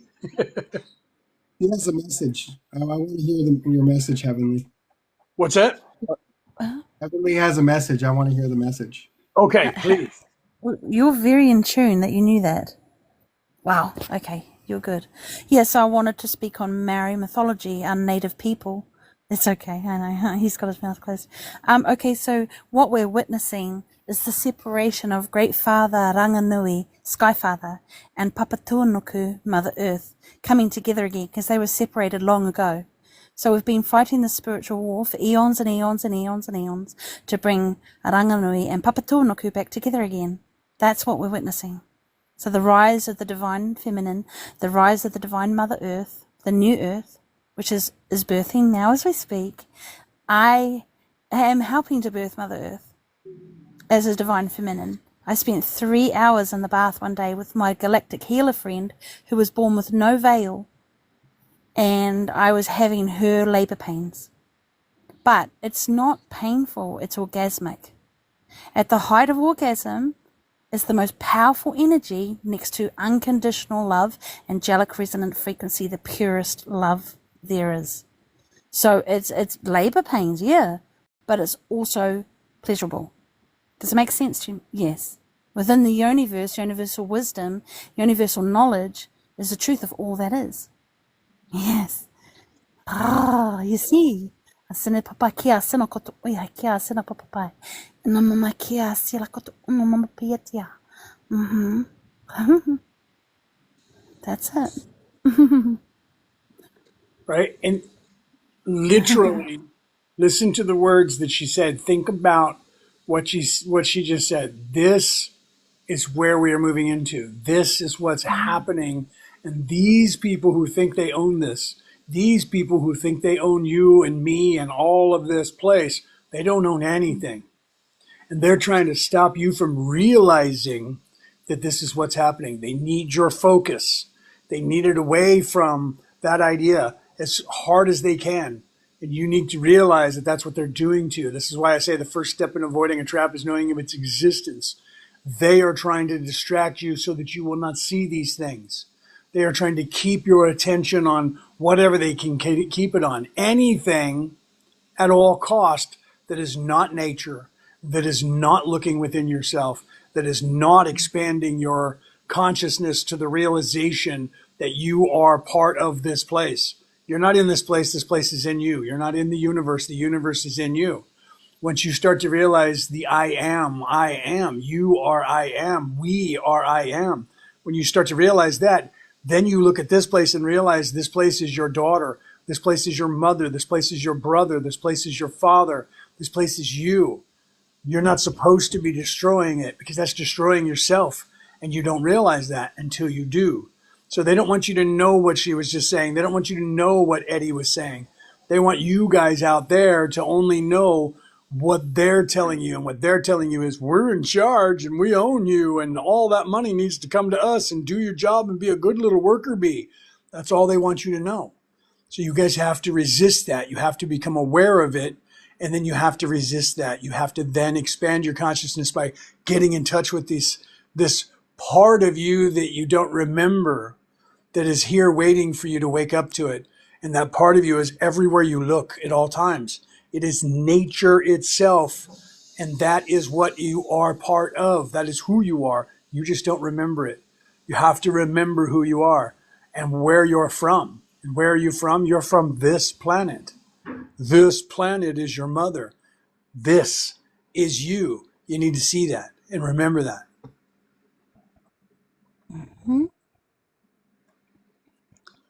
People just, it's hard, I think, because when people hear people like us talking about this, if they're not ready for this information, they're going to go, okay, you guys are just cuckoo, because they're not ready for it.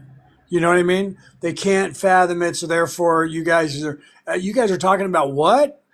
No, I'm going to go and watch the little baby that's, AI bazooka grandma across the street.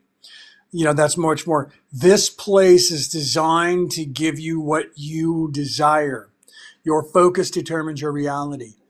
If your focus is on mundane things, you're worried about a car or likes or clicks or money or power or fame, the glory, that's all you're going to see is that kind of thing.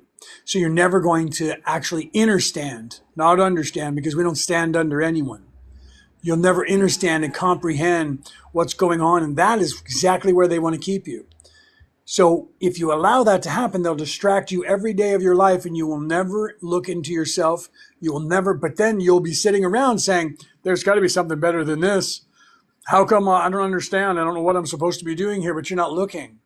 You're not looking within yourself and finding yourself and realizing your power and realizing that that has something to do with this place that you're in, not the things that you can get and collect.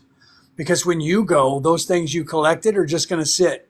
They're going to go to other people or other people are going to take them because you can't take them with you, right? So you guys need to realize that. You need to look within yourself and realize this beautiful thing that is happening here finally on this planet, that the planet has moved into a space in this galaxy to where the energy is shifting and there's nothing that those people who think they own this place can do about it. So they're holding on to you guys as hard as they can right now because they know that their time is short. Their time is over and they know it. So they're trying to make it as hard as possible before they have to give it up, before you guys all wake up and say, you know what, no more of this. We need to take care of this place. We need to take care of each other. And we need to stop charging money for everything, including breathing or speaking. We're done with that. And we're going to move past that. And we're going to live in this, not a dystopian society, but we're going to live in that utopian society that we were supposed to have. And then when those of you who are Christians or otherwise, that's the new heaven and the new earth that you were promised. You're moving into that time. You just need to realize that and become aware of it. That time was foretold in every religion and every spiritual practice on this earth, no matter which one. You can look in there and it tells of a time in the future when all of this is supposed to happen. Different places call it different things. The Kali Yuga or the Revelation, whatever you want to call that time when everyone is afraid of, because they go, this is the end times. That's the time of troubles. There was never a time when it said the whole entire planet is going to cease to be. That's something that the people who want to hold on to power keep trying to tell you is going to happen. The truth is, it was a time of change. You can't have change if you're in your comfort zone, so you have to have discomfort to change. You have to get out of your comfort zone. That means there's a little bit of strife. But the strife is these people who think they own the place aren't getting it. So that's the strife. The strife is you waking up and realizing that this place is the place that is the paradise that you keep looking for someplace else. It's within you, it's within me, and it's within this world that we live on. Station, I'm gonna get down from this platform now. I just want to say thank you, brother Leonard. Love you. Heavenly was profound words. Thank you so much for the reminder. I needed that for sure. I was like, yes, of course. It always seems painful and chaotic during that time. But yeah, you're right. It is bliss. That's the reminder. It's always, heaven on earth it's already here. Yes. So I'm gonna take that with me. Thank you. Aww. Oh, aroha nui. Big love to you.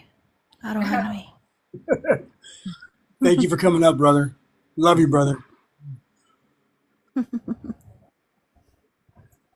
Okay, I'm glad that he decided to come up and talk. Right, I was over on his show the other day. He was up talking, and Brooke had him. And so because I'm going to have to get off here probably in a few minutes anyway, because we have to go. Oh, and then she just went. Okay. So I'm going to have to go pretty soon as well. So I'll have to thank everybody that's come up here that's talked. Right, because I'll be on here for about a little bit more, because I think we're leaving like around 2:00 or something pretty close. We got to go and pick up the kids from school, so I'll be getting off here soon. Thank you, Heavenly. I love you. Thank you for coming up.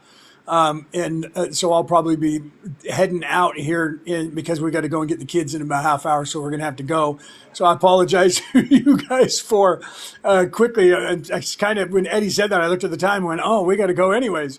So I love you guys. Follow us. Smash those hearts, champions.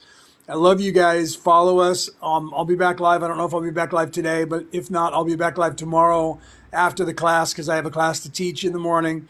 So I might be live before the class, but I'll definitely be live after the class. I love you guys. Listen to your heart. Ask questions and question everything. Okay? That is the way to your ascension. The way for you to break this conditioning that they're trying to put onto you with all of these distractions is by questioning everything. Learn to read if you don't know how.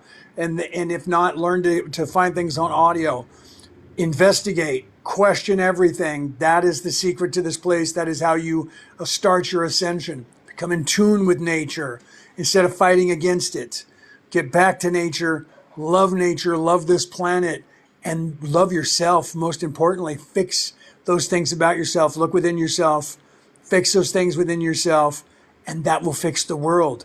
If we all fix each other, we fix ourselves and help people fix each other, then we can fix this world. We can change the face of this world, because as we wake up, as we become in tune with the world, with the planet, we're going to be no longer in tune with their way of life. And that is how their way of life will end, because we will be creating a new one, and they're not in charge in that one. And they know it, and they're fighting against it as hard as they can, and they're desperate to get your attention away from looking within yourself, okay? So love yourself, look within yourself. Have a great day, and I'll either see you guys later tonight or tomorrow at some point, okay? I love you guys. Thanks for coming. Follow us. Follow us here. We'll follow you back. If you follow us, we follow you back. That's the way it works, so that we can all get popular. If you have a, show that you go live or whatever, and you're trying to grow that live, follow me and we'll follow you back, okay? I love you guys. Have a great day, and we will see you guys later, okay?